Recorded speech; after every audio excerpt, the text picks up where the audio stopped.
Hello, my dear viewers. I am Anwar Hussain Marviya. Welcome you to your channel AHB Physics. So today in physics class we are going to study motion under gravity, or it is the motion of an object under free fall. So this will be the lecture 6th in motion in straight line, and with this lecture the theoretical part of motion in straight line is complete.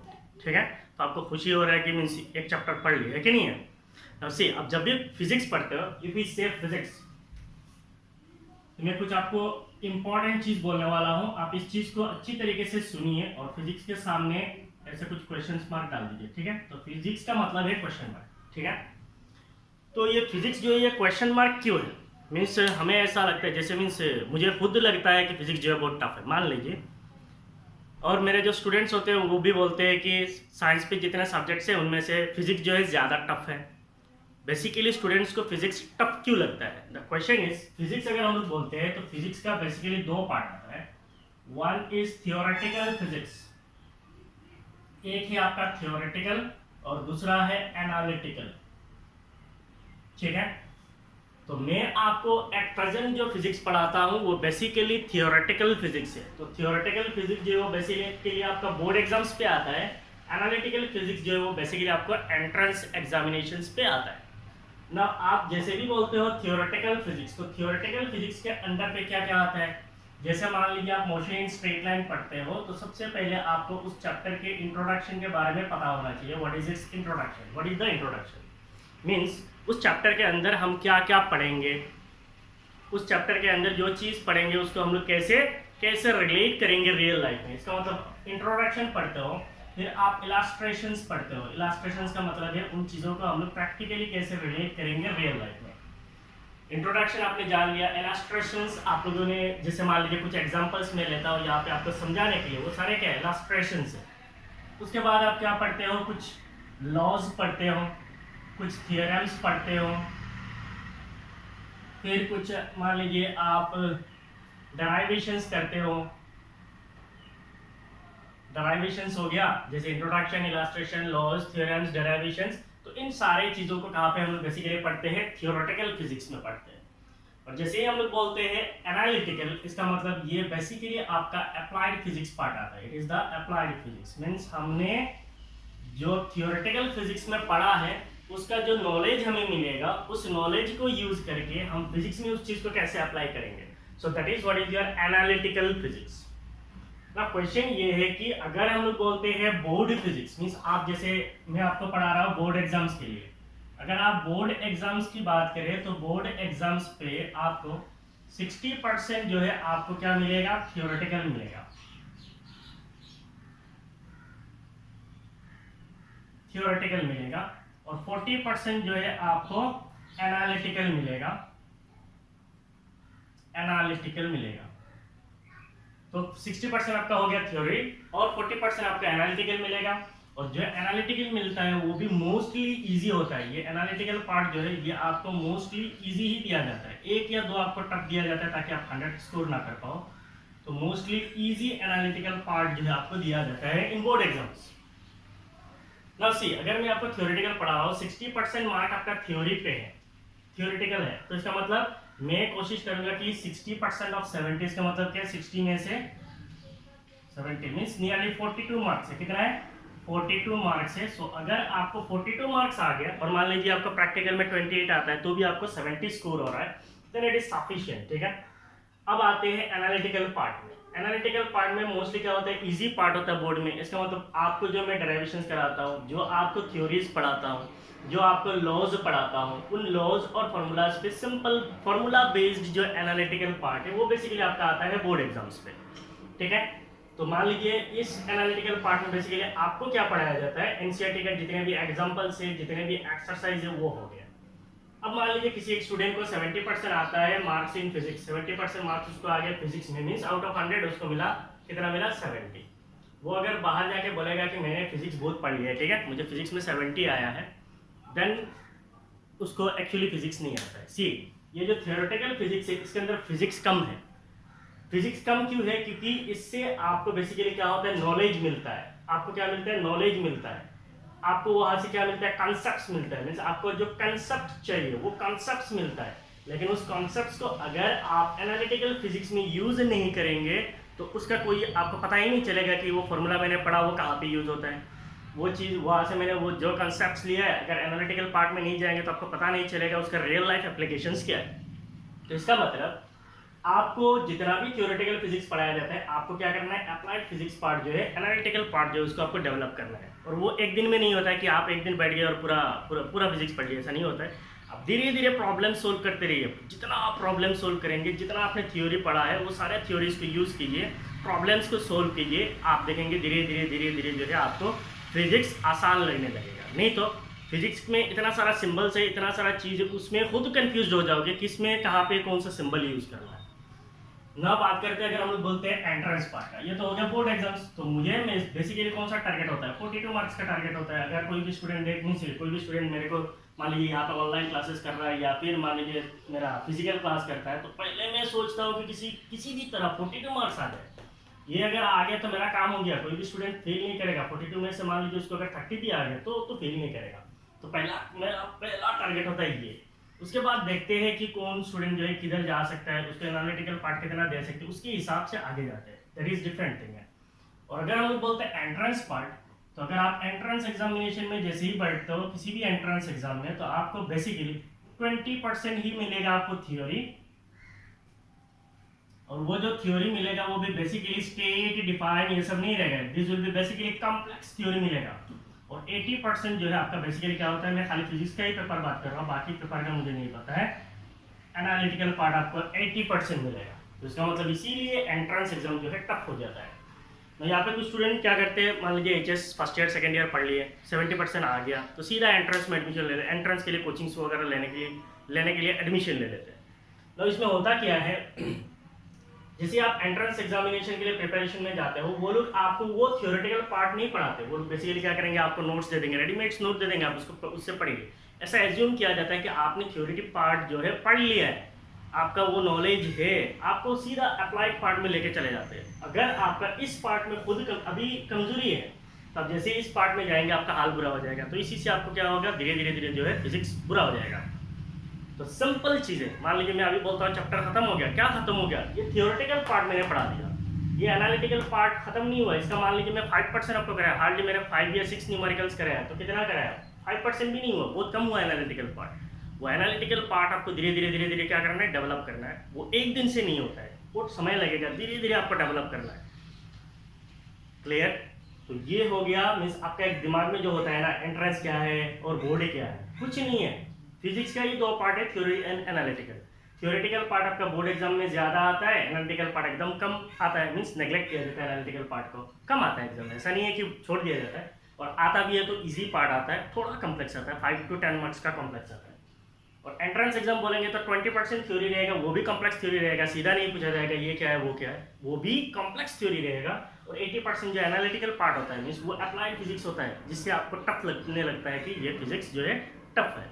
तो इसीलिए तो अभी हम लोग शुरू कहाँ से कर रहे हैं, हम लोग यहाँ से शुरू कर रहे हैं। और ये पार्ट अगर आपका स्ट्रांग हो गया, ये पार्ट अगर आपका स्ट्रांग हो गया, तो फिर आप फिजिक्स में कुछ भी कर सकते हैं।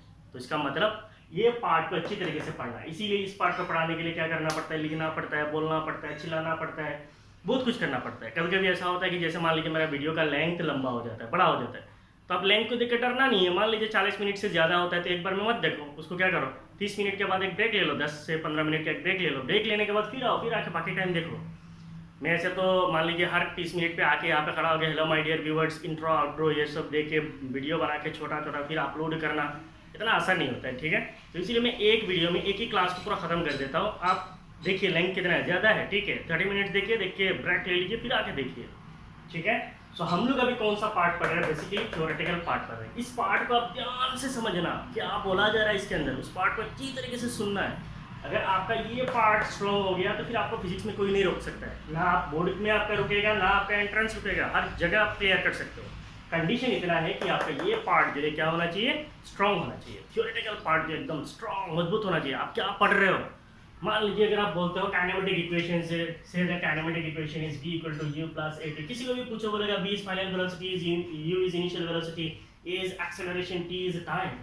क्या आपने खुद को ये क्वेश्चन पूछा, ये v जो है ये फाइनल वेलोसिटी है क्या, ये फाइनल वेलोसिटी क्या होता है, यू है, इनिशियल वेलोसिटी है। ये इनिशियल वेलोसिटी क्या होता है, ए क्या है, एक्सेलरेशन है। व्हाट इज एक्सेलरेशन, ये टी है, टाइम है। सो ये टाइम कौन सा टाइम है, कैसा टाइम है, ये एक्सेलरेशन कौन सा एक्सेलरेशन है। आपको पता है वेलोसिटी क्या है, वो तो आपने बचपन से ही पढ़ के आया। अभी आपको इस चीज पे जोर देना है, ये वेलोसिटी कौन सा वेलोसिटी है, ये यू इनिशियल वेलोसिटी है, कौन सा इनिशियल वेलोसिटी है, एक्सेलरेशन ये कैसा एक्सेलरेशन है। तो अच्छी तरीके से आप क्यू क्यू क्यू, ऐसा नहीं है कि सारा क्वेश्चन टीचर पे पूछे क्यू क्यू क्यू, ये क्यू वो क्यू।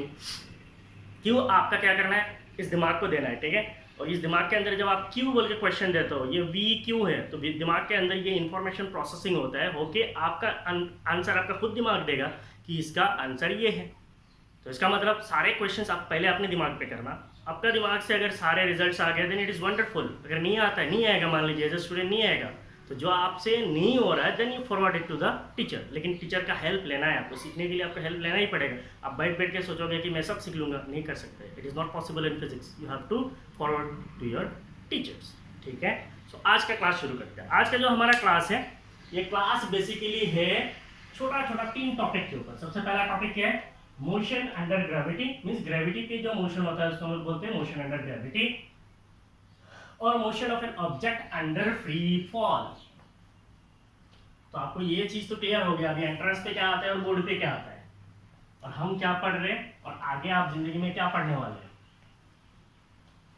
तो थियोरेटिकल पार्ट को अच्छी तरीके से सुनो, समझो, अच्छी तरीके से समझ लो, फिर आपका एनालिटिकल पार्ट में कोई प्रॉब्लम नहीं होगा। एंट्रेंस अगर क्वालिफाई करना है then will not face any difficulties to qualify the entrance exams, ठीक है।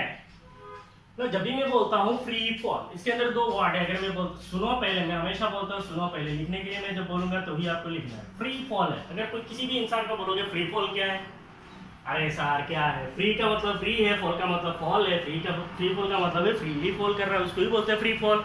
सिंपल है। अगर मैं बोलूँ किसी भी इंसान को, भाई ये मेरे पास कोई एक इरेजर है, मैं इसको ऐसा छोड़ता हूँ, वो किधर जाएगा, नीचे जाएगा, वो क्या है, फ्री फॉल है। हो गया, समझ में आ गया फ्री फॉल, है ना। इतना आसान है फिजिक्स।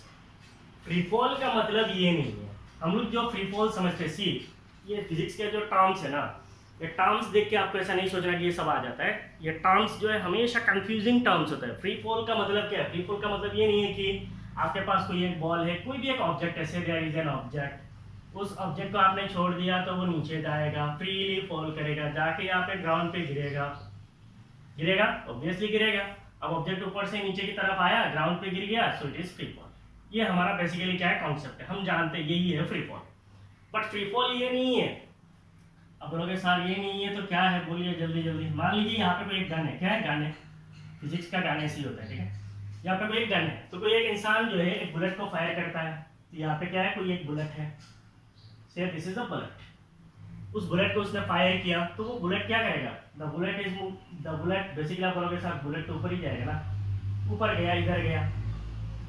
अब बुलेट जब ऊपर की तरफ जाएगा तो ये फ्री फॉल है या नहीं है, ये भी फ्री फॉल है। कंडीशन क्या है, there should not be any other force acting on it. तो इसके ऊपर कोई और, जैसे ही बुलेट को गन छोड़ देगा तो उसके ऊपर और कोई दूसरा फोर्स नहीं लगना चाहिए, यहाँ पे एक ही फोर्स लगना चाहिए। वो कौन सा फोर्स लगना चाहिए, that is force of gravity. कौन सा फोर्स लगना चाहिए, फोर्स ऑफ ग्रेविटी लगना चाहिए। अगर फोर्स ऑफ ग्रेविटी ही इसके ऊपर एक्ट करेगा, हम इस मोशन को भी, इस अपवर्ड मोशन को भी हम क्या बोलते हैं, फ्री फॉल मोशन बोलते हैं। समझ में आया या नहीं है, नीचे आया डाउनफॉल है, सबको पता चलता है वो फ्री फॉल है।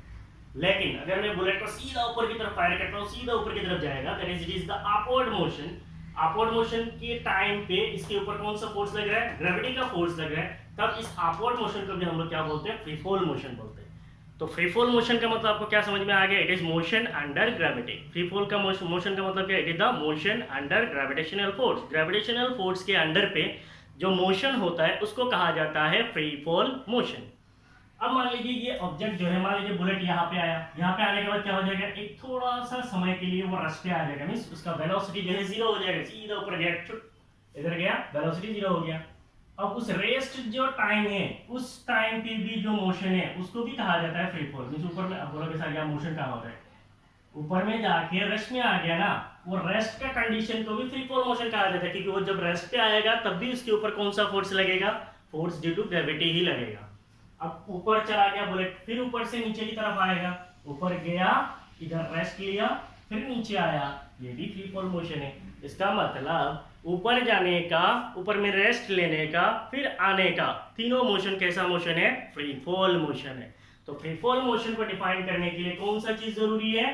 फोर्स ऑफ ग्रेविटी जरूरी है। मींस जिस ऑब्जेक्ट का मोशन को हम स्टडी कर रहे हैं उस ऑब्जेक्ट के ऊपर खाली अगर फोर्स ऑफ ग्रेविटी एक्ट करता है और उसका जो एक्सेलरेशन है वो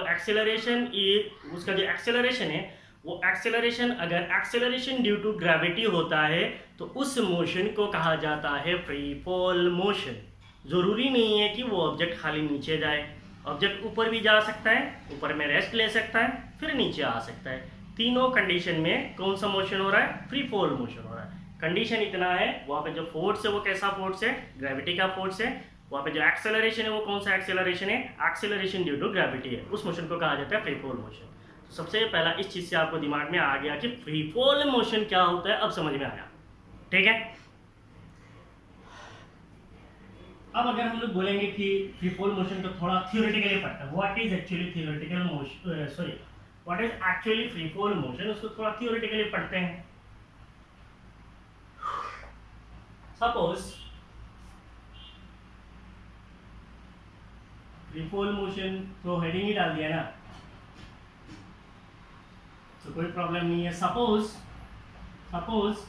an object is released, suppose an object is released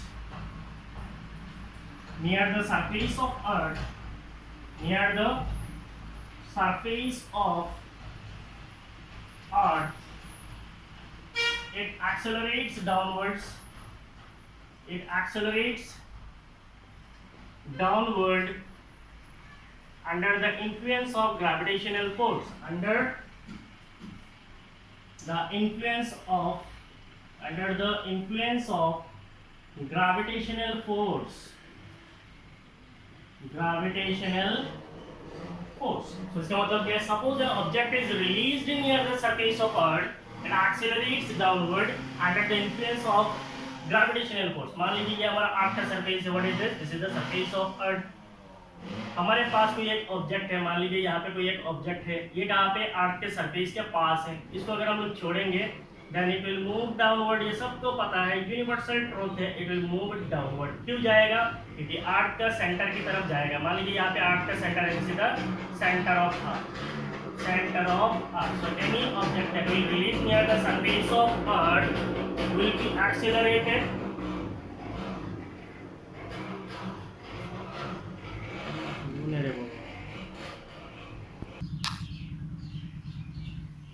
That means any object that will be released near the surface of earth, it will be accelerated towards the center of earth। क्यों जाएगा? Because of force of gravity। Gravity की force की वजह से वो नीचे की तरफ आएगा।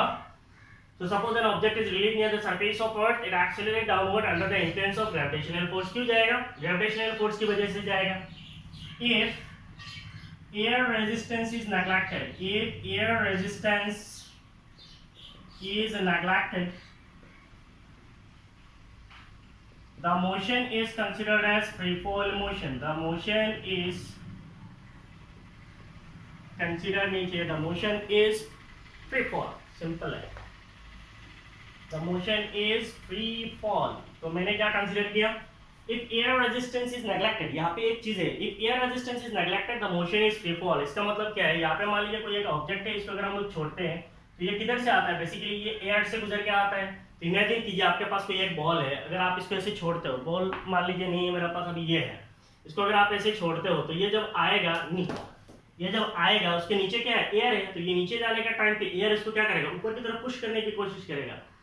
अब ये एयर का जो रेजिस्टेंस है उसको अगर आप इग्नोर कर लेते हो, मींस एयर का कोई रेजिस्टेंस नहीं है, then only we can consider it as free fall. Condition है पहला, there must a force of gravity, means motion किसके अंदर होना चाहिए? ग्रेविटेशनल फोर्स के अंडर पे होना चाहिए। दूसरा चीज, एयर रेजिस्टेंस को आपको नेग्लेक्ट करना है, मींस यहाँ पे एयर का कोई रेजिस्टेंस नहीं होता है। अगर एयर का रेजिस्टेंस होगा then it is not free fall motion. ठीक है, if the height through which the object is released, if the height through which the object is released, through which the object is released is much smaller, is much smaller as compared to the distance it travels, as compared to the radius of earth. If the height through which the object is released is much smaller as compared to the radius of earth, the acceleration due to gravity is constant and equal to 9.8 metre पर second square. इसका मतलब क्या है? If the height through which the object is release, means जिस height से हम object को release करते हैं, मान लीजिए हम कितना हाइट से ऑब्जेक्ट को छोड़ रहे हैं, h हाइट से छोड़ रहे हैं, is release is much smaller as compare to the radius of earth. Earth का रेडियस कितना होता है? The radius of earth is approximately 6400 kilometre होता है। कितना है? 6400 किलोमीटर है। तो अगर आप जिस हाइट से ऑब्जेक्ट को छोड़ रहे हो, वो हाइट अगर अर्थ के रेडियस के कंपैरिजन में बहुत छोटा होता है, then the acceleration due to gravity is constant. तो हम लोग मान लेते हैं कि अर्थ के जो एक्सेलरेशन ड्यू टू ग्रेविटी है वो कांस्टेंट है और उसका मैग्नीट्यूड कितना होता है? 9.8 मीटर पर सेकंड स्क्वायर होता है। मैग्नीट्यूड कितना है? 9.8 मीटर पर सेकंड स्क्वायर है। एक्सेलरेशन ड्यू टू ग्रेविटी को हम लोग रिप्रेजेंट करते हैं स्मॉल g से, ये भी हमें पता है। Now we can say that free fall motion is a case of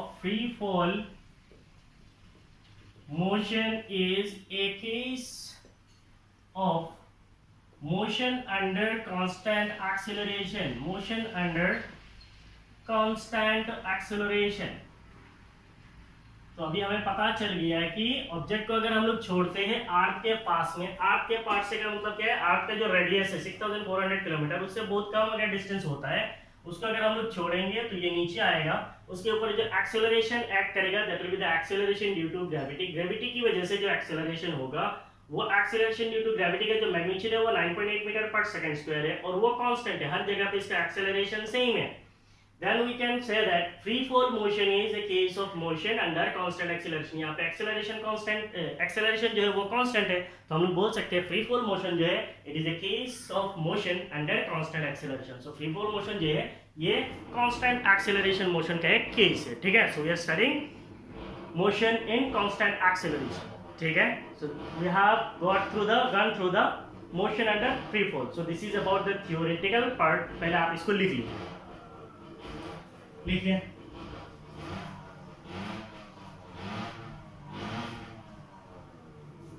Done. Now we can consider that we can reframe or modify the kinematic equations of motion.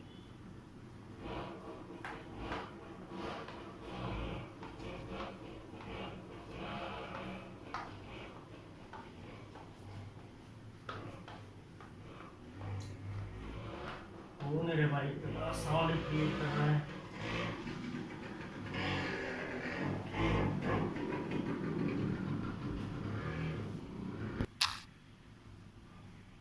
Sorry for interruption. ये videos बनाने में ना बहुत सारा interruptions होता है, बहुत कुछ होता है, झेलना पड़ता है। So we are studying motion under gravity। हमने थ्योरेटिकल पार्ट पढ़ा है। नाउ मोशन अंडर ग्रेविटी जो है, इसका जो हमारे पास जो काइनेमेटिक इक्वेशंस है, what are the kinematic equations? We know the kinematic equations as v is equal to v naught plus at। we know the kinematic equations as x is equal to, मैंने x से पढ़ा है आपको, तो v naught t plus half a t square। उसके बाद हम लोगों ने पढ़ा था v square minus v naught square is equal to 2ax। So v is equal to v naught plus at, x equal to v naught t plus half at square। v naught t है plus half at square है, v square minus v naught square is equal to 2ax है। तो ये तीन kinematic equations हम लोगों ने पढ़ा था। Now if we modify these kinematic equations under free fall, so equations of motion under free fall, equations of motion under free fall motion पे अगर हम इक्वेशंस ऑफ मोशन को मॉडिफाई करेंगे तो कैसे होगा? Suppose the object is release, the object is released at y is equal to 0। इसका मतलब क्या है? Suppose the object is released at y is equal to 0। मान लीजिए ये हमारा आर्ट का सरफेस है, ये क्या है? आर्ट का सरफेस है। यहाँ पे हमारे पास कोई एक ऑब्जेक्ट है, सो दिस इज द ऑब्जेक्ट। इस ऑब्जेक्ट को अगर हम लोग रिलीज करते हैं तो हम लोग कहाँ से रिलीज कर रहे हैं? ये हो गया हमारा इनिशियल पोजीशन। यहाँ से हम लोग रिलीज करेंगे तो ये हो गया इनिशियल पोजीशन। ऑब्जेक्ट क्या करेगा? नीचे आएगा, the object will fall downward to the surface of earth. तो ये हो गया हमारा ग्राउंड। तो ये ग्राउंड क्या बनेगा? इसका फाइनल पोजीशन। एज्यूम करें, ऐसे हर चीज को आपको एज्यूम कर करके पढ़ना है, ठीक है?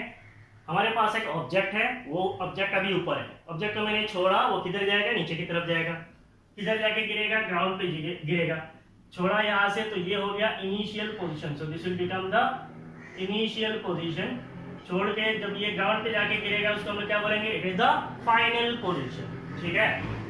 Suppose the object is released at y is equal to 0। मान लीजिए वो ऑब्जेक्ट को हमने रिलीज किया एट y इक्वल टू 0। इसका मतलब क्या है? y का मतलब है डिस्टेंस। y का मतलब क्या है? डिस्टेंस है। तो इसका मतलब अगर मान लीजिए ये ऑब्जेक्ट यहाँ पे आता, so there will be some distance. तो मैंने कंसीडर कहाँ से किया? यहाँ से। इसका मतलब यहाँ पे y इक्वल टू कितना होगा? यहाँ पे y इज इक्वल टू 0 होगा। मैं कहाँ से छोड़ रहा हूँ? जिस पॉइंट से रिलीज कर रहा हूँ उस पॉइंट की बात कर रहा हूँ। तो अभी हमने रिलीज नहीं किया तो इसका डिस्टेंस कितना होगा? डिस्टेंस होगा 0। तो यहाँ पे ये y क्या बता रहा है? डिस्टेंस बता रहा है, ठीक है? Here v not is equal to 0 metre per second. इसका मतलब क्या है? Initial velocity. v नॉट का मतलब क्या है? Initial velocity. मैंने अभी छोड़ा ही नहीं है तो इसका वेलोसिटी कहां से आएगा? इसका वेलोसिटी कितना होगा? Velocity is 0 metre per second at this point. So initial velocity कितना है? 0 मीटर पर सेकंड है। And acceleration due to, acceleration अगर मैं बोलूं then it will be the acceleration due to gravity. और मोशन को हम लोग किधर कंसीडर कर रहे हैं? We are considering the motion towards downward direction. So motion जब डाउनवर्ड डायरेक्शन में होता है तो एक्सेलरेशन ड्यू टू ग्रेविटी क्या होगा? Negative. So it will be minus 9.8 metre per second square. Acceleration due to gravity is minus 9.8 metre per second square. thus अगर हम लोग काइनेमेटिक इक्वेशंस को चेंज करते हैं, पहले हमारा क्या है? v, what are the kinematic equation? v is equal to क्या होता है? v not plus at। हम लोगों ने पढ़ा है v not plus at। now what is our initial velocity? initial velocity is 0 plus acceleration due to gravity कितना है? एक्सेलरेशन ड्यू टू ग्रेविटी हमारा माइनस g है और उसके साथ क्या है? t है, दैट इज टाइम है। इसका मतलब ये क्या है? माइनस gt है। v is equal to v not plus at है, so it will be minus gt। So ये माइनस g का वैल्यू कितना है? g का वैल्यू है 9.8 t। तो हमने क्या निकाला? वेलोसिटी। यूनिट क्या होगा? Metre per second. हो गया पहला इक्वेशन। अब मैं दूसरा इक्वेशन में जाता हूं। मैंने यहाँ पे x से पढ़ाया। x क्या है? डिस्टेंस है। वहां पे क्या था? डिस्प्लेसमेंट था। तो अभी मैं यहाँ पे कंसीडर कर रहा हूँ the distance travelled by the object. Suppose the distance travelled by the object is y। So हम लोग यहाँ पे क्या लिख सकते हैं? y will be equal to v not t plus half a t square. So it will be v not कितना है? इनिशियल वेलोसिटी 0 है, तो इसका मतलब ये टर्म हो जाएगा 0 प्लस हाफ g कितना है? माइनस g, इधर क्या आएगा? t square. So it will be equal to minus 1/2 g कितना है? माइनस 1/2 g कितना है? 9.8 t स्क्वायर। तो ये आपको कितना मिलेगा? Minus 4.9 T square. आपने क्या निकाला? डिस्प्लेसमेंट। सो ये क्या होगा? मीटर। ये हो गया आपका second kinematic equation. Third kinematic equation क्या है? v square will be equal to v not square sorry v square minus है ना, v square minus v not square is equal to कितना है? 2ax। तो यहाँ पे मैं x को चेंज करता हूँ distance. Suppose the distance travelled is y, तो यहाँ पे क्या आ जाएगा? y 2ay। तो इस चीज को मैं क्या लिख सकता हूं? इस इक्वेशन को मैं लिख सकता हूं v square. So it is v square minus v not square means initial velocity 0 है, तो 0 square will be equal to 2। Acceleration कितना है? इट इज माइनस g, इसका मतलब माइनस 9.8 और उसके साथ क्या आएगा? y। इसका मतलब ये कितना हो जाएगा? Minus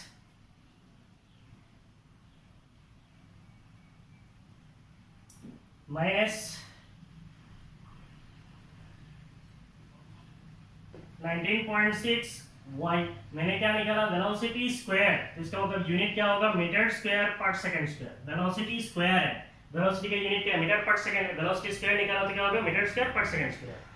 Therefore, we can say that the kinematic equations are, therefore, the kinematic equations will be changed to V will be equal to minus 9.8 t metre per second. ये पहला इक्वेशन बन गया। सेकंड इक्वेशन अभी ये खाली कहाँ पे valid है, motion under free fall, that is motion under gravity पे ही ये इक्वेशंस वैलिड है। सेकंड डिस्प्लेसमेंट कितना बन जाएगा, -4.9, इसके साथ आएगा टी स्क्वायर मीटर, ये हो गया सेकंड इक्वेशन। थर्ड इक्वेशन क्या बन जाएगा, v square is equal to minus 19.6 y metre square per second square. तो ये बन जाएगा पहला इक्वेशन, ये बन गया सेकंड इक्वेशन, और ये बन गया हमारा थर्ड इक्वेशन। और ये इक्वेशंस कहाँ पे वैलिड है, ओनली मोशन अंडर ग्रेविटी पे ही वैलिड है। पहला इक्वेशन मुझे क्या देता है, वेलोसिटी और टाइम के बीच में रिलेशन, तो इसीलिए इसको हम क्या बोल सकते हैं, it is the velocity time relation, it is the velocity time relation। दूसरा इक्वेशन मुझे क्या देता है, डिस्टेंस, और इधर क्या है, टाइम है, तो इसका मतलब ये क्या है, डिस्टेंस टाइम रिलेशन। सो इससे मुझे क्या मिलेगा, डिस्टेंस और टाइम का रिलेशन मिलेगा। तो यहाँ पे मुझे क्या मिलेगा, वेलोसिटी डिस्टेंस, तो यहाँ से मुझे मिलेगा velocity distance relation. So these are the three kinematic equations under motion under gravity, means gravity का motion पे ये तीन equations वैलिड होता है। मींस सीधा आप फाइनल वेलोसिटी को निकाल सकते हो -9.8 से, और डिस्टेंस को निकाल सकते हो -4.9 t स्क्वायर से, वेलोसिटी स्क्वायर को -19.6। मान लीजिए आपके पास डिस्प्लेसमेंट दिया हुआ है, नहीं सॉरी डिस्टेंस दिया हुआ है y, तो आप सीधा वेलोसिटी को निकाल सकते हो using this formula. So these are the equations of motion under free fall. आप जल्दी इसको पोज मारिए, लिखिए।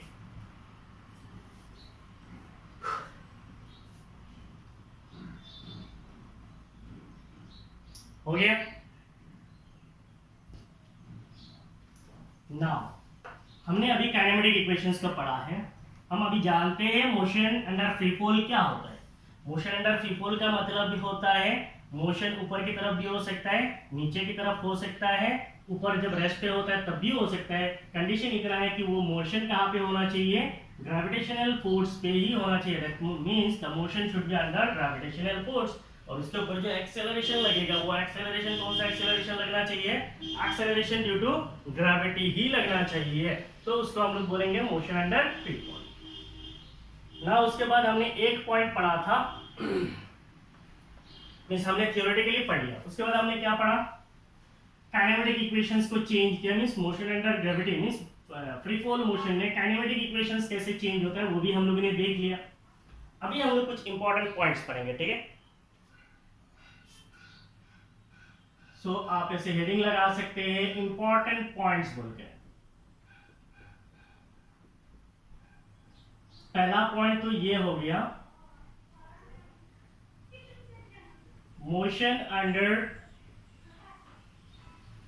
Free fall. Motion under free fall does not only mean that the object is falling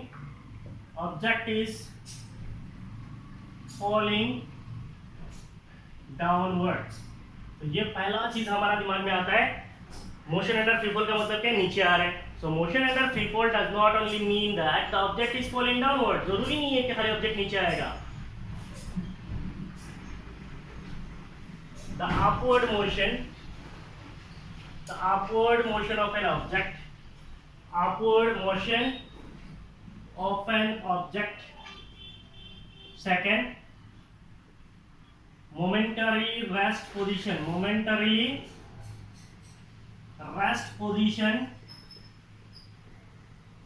at the highest point are also the case of free fall motion if the motion is taken place only under the influence of only under the influence of gravitational force. Gravitational force ना question ये आता है sir आप जो ये theory पढ़ा रहे हैं क्या ये थ्योरी ऐसा सीधा एग्जाम में ऐसा कुछ आता है क्या राइट द इंपॉर्टेंट पॉइंट्स ये वो बोलते सी थ्योरी ऐसा मतलब नहीं है कि जो मैं पढ़ाता हूँ सारे एग्जाम में आता है बिल्कुल नहीं आता है मान लो फ्री फॉल मोशन है what is free fall motion explain free fall motion neglecting air resistance बोल के क्वेश्चन दे सकते हैं तुम्हारे साथ लेकिन इतना सारा कहानी आपको नहीं चाहिए लेकिन ये सारे कहानी आपको जरूरत है क्योंकि इसके बिना आप फ्री फॉल मोशन को समझ ही नहीं सकते कि what is free fall motion तो इसीलिए सारे चीज़ आपके पास रेडीमेड फॉर्म में रहना चाहिए जब भी आपको ज़रूरत पड़े आप एक बार निकाल के रीडिंग मार सके कि मुझे फ्री फॉल मोशन का मतलब क्या है मुझे समझना है you can read you will understand motion under free fall does not mean that the object is falling downward free fall motion का मतलब ये नहीं है कि ऑब्जेक्ट जो है नीचे जा रहा है the upward motion of an object मान लीजिए कोई एक ऑब्जेक्ट ऊपर की तरफ जाता है that is upward motion momentary rest position मान लीजिए यहाँ पे रेस्ट लेता है तो मोमेंटरी रेस्ट पोजीशन हो गया एट द हाईएस्ट पॉइंट ये बेसिकली हाईएस्ट पॉइंट पे होता है also the case of free fall motion ये भी free fall motion का केस है if the motion is taken place only under the influence of gravitational force अगर ये मोशन खाली gravitational force पे होता है then we can say it is free fall motion मान लीजिए इसके ऊपर दूसरा फोर्स लगेगा then it is not free fall motion तो ये हो गया आपका पहला पॉइंट सेकंड पॉइंट ये है the motion is independent of mass the motion of object is The motion of object is independent of mass. Independent of mass. अब यहाँ पे एक बेसिक सवाल है अगर कोई भी स्टूडेंट है मान लीजिए उसको फिजिक्स ही नहीं पता है मान लीजिए कोई एक और स्ट्रीम का है जिसको फिजिक्स ही नहीं पता है उसको जाके आप बोलना भैया एक काम कर मैं तेरे को एक 10 किलोग्राम का बॉल देता हूँ एक 10 किलोग्राम का बॉल है कितना है 10 kg का एक बॉल है और आपके पास और एक बॉल है वो बॉल जो है कितना है 2 kg का बॉल है अब ये दोनों जो है सेम हाइट पे है ये दोनों क्या है सेम हाइट पे है from the surface of after surface के ऊपर से कितना हाइट पे है सेम हाइट पे से मान लीजिए the height is 100 metre 10 metre 100 metre 50 metre any distance तो आपके पास दो बॉल है एक है 10 किलोग्राम का बॉल और दूसरा है 2 किलोग्राम का बॉल अब क्वेश्चन ये आता है अगर हम लोग ये दोनों बॉल को एक ही टाइम पे छोड़ेंगे तो ये सरफेस पे जब छुएगा जाके पहला कौन सा बॉल जाके पूछेगा तो बेसिकली जिसको फिजिक्स नहीं पता है वो क्या बोलेगा कि जो बॉल ज्यादा मास वाला है जो भारी है वो जाके पहले गिरेगा जो हल्का है हमें ऐसा फील होता है ना मान लीजिए एक बारी है 10 किलोग्राम का चीज़ है छोड़ेंगे तो सीधा नीचे जाएगा दूसरा जो है 10 किलो से 2 kg का है वो तो धीरे धीरे जाएगा जाके बाद में गिरेगा ऐसा लगता है बट ऐसा नहीं होता है यही है free fall motion real interesting है 10 किलोग्राम का बॉल हो या फिर 2 किलोग्राम का बॉल हो ये दोनों सेम टाइम पे आके सरफेस पे गिरेंगे दोनों का जो टाइम ऑफ फ्लाइट होगा वो सेम होगा एक साथ अगर आप छोड़ोगे दोनों एक साथ जाके सरफेस में गिरेंगे that means they will fall to the surface of earth simultaneously एक ही टाइम पे जाके गिरेंगे दूसरा चीज ये सरफेस पे आके इसका जो वेलोसिटी होगा मान लीजिए दैट वेलोसिटी इज v और ये जो बॉल का वेलोसिटी होगा इसका भी वेलोसिटी सेम होगा इसका मतलब अगर हमारे पास दो बॉल है एक 10 किलोग्राम का बॉल है और एक 2 किलोग्राम का बॉल है 10 किलोग्राम का बॉल और 2 किलोग्राम का बॉल को अगर मैं एक साथ छोड़ता हूं दोनों ही बॉल एक साथ जाके सरफेस पे गिरेंगे एज वेल एज दोनों का जो फाइनल वेलोसिटी होगा सरफेस पे छूने से जो वेलोसिटी होगा वो वेलोसिटी भी सेम होता है तो ये हो गया आपका सेकंड पॉइंट ठीक है अब इसको इंग्लिश में लिखते हैं the motion of object is independent of मास ये जो मोशन हो रहा है ऑब्जेक्ट का ये मोशन कैसा है इंडिपेंडेंट ऑफ मास ये मास पे डिपेंड नहीं करता है the motion of object is independent of mass A heavier and lighter objects A heavier and A lighter object A heavier and A lighter object reaches the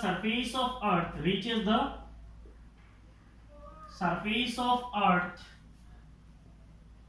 simultaneously and with the same velocity if they are released from the same height and at same time, इसका मतलब क्या है? The motion of object is independent of mass. Motion जो है ये मास पे dependent नहीं है। मोशन मास पे डिपेंडेंट नहीं है। क्यों नहीं है? क्योंकि आपने काइनेमेटिक इक्वेशन पढ़ा, v equal to v not plus at है। आपने पढ़ा डिस्टेंस y इक्वल टू क्या होता है? v not t plus half at square होता है। आपने पढ़ा v square minus v not square equal to 2ay होता है। क्या यहाँ पे कहीं पे मास दिखता है आपको इन इक्वेशंस पे? कहीं पे मास नहीं है। इसका मतलब मोशन जो है मास पे डिपेंडेंट नहीं है। हमें ऐसा लगता है कि मास पे डिपेंडेंट है, ये हमें लगता है, बट मास पे डिपेंड नहीं करता है। ये आपको सीधा पता चल गया। दो बॉल लो अनइक्वल मास का, एक साथ छोड़ो, एक साथ गिरेगा with same velocity, that is motion under free fall. तो ए हेवियर एंड लाइटर ऑब्जेक्ट, मान लीजिए एक भारी चीज है, एक हल्का चीज है, reaches the surface of earth, surface पे जाके गिरता है साइमल्टेनियसली क्या मतलब क्या है? एक साथ जाके गिरेगा and with the same velocity से जाके गिरेगा। If they are reached from the same height, अगर इनको हम लोग सेम हाइट से छोड़ते हैं and at the same time, एक साथ छोड़ना है, ऐसा नहीं है कि इसको पहले छोड़ दिया फिर उसको छोड़ दिया, बोल रहे आप फ्री फॉल हो गया, नहीं होगा। एक साथ एक ही हाइट से छोड़ो, एक साथ जाके गिरेगा, सेम वेलोसिटी से गिरेगा, ठीक है। So what will be their final velocity and what will be their time to reach the surface of earth, उसको भी हम लोग निकाल सकते हैं। तो हम लोग जानते हैं using kinematic equation, will use kinematic equation, v square is equal to क्या होता है? v not square plus 2ay। Acceleration मान लीजिए a है और डिस्टेंस मान लीजिए y है, that will B 2ay। Initially हमारा बॉल्स मान लीजिए ऑब्जेक्ट यहाँ पे जब होता है तो इनिशियल वेलोसिटी कितना होता है? 0 होता है। इसका मतलब v square will be equal to 2a will become acceleration due to gravity, so it is 2g। और डिस्प्लेसमेंट मान लीजिए अगर y बोलते हैं, इट इज 2gy। अगर यहाँ से मैं फाइनल वेलोसिटी निकालूंगा then what will be the final velocity? It will be 2gy का मतलब क्या है? y का मतलब है यहाँ से लेके यहाँ तक का जो डिस्टेंस है, ये डिस्टेंस, ये मैंने हाइट बोला पहले, यहाँ से लेके यहाँ तक हाइट कितना है? h है। बॉल यहाँ से जब आके यहाँ तक गिरेगा तो ये हाइट कितना है? ये डिस्टेंस कितना है? ये डिस्टेंस जो है y है। सो ये हो गया फाइनल वेलोसिटी। टाइम को कैसे निकालेंगे? सेकंड इक्वेशन को यूज करो। What is the second kinematic equation? Second kinematic equation is y is equal to क्या होता है? v not t plus half at square होता है। तो अगर आप बोलते हो इनिशियल वेलोसिटी, इनिशियल जब छोड़ेंगे तो वेलोसिटी 0 है, छोड़ने से पहले इंस्टेंट तक उसका वेलोसिटी कितना है? 0 है। तो इसका मतलब इनिशियल वेलोसिटी हो गया 0, डिस्प्लेसमेंट कितना हो जाएगा? डिस्टेंस कितना हो जाएगा? Half at square. a के जगह पे क्या आ जाएगा? Acceleration due to gravity, so a will change to g। ना अगर मैं यहाँ से निकालता हूँ, मुझे क्या निकालना है? Time, so it will be t square will be equal to 2y, divided by क्या हो जाएगा? g। So what will be the time? The time to reach the surface will be under root 2y divided by g. Under root 2y divided by g. So g is the acceleration due to gravity, y is the distance traveled, t is the time taken to reach the surface, और ये हो गया velocity। तो दोनों ball का velocity कितना होगा? यही होगा। और ये दोनों बॉल का टाइम क्या होगा? ये होगा। ये दोनों पे आपको मास नहीं दिखता है, इसका मतलब it is independent of mass, mass पे डिपेंड बिल्कुल नहीं करता है, ठीक है। तो आप जल्दी जल्दी इसको कॉपी कर लीजिए।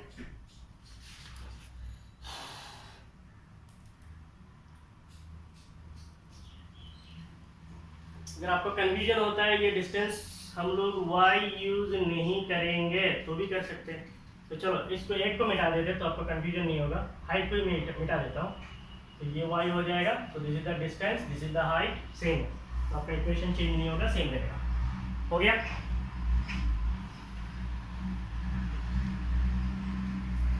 पोज मारे, जल्दी लिखो।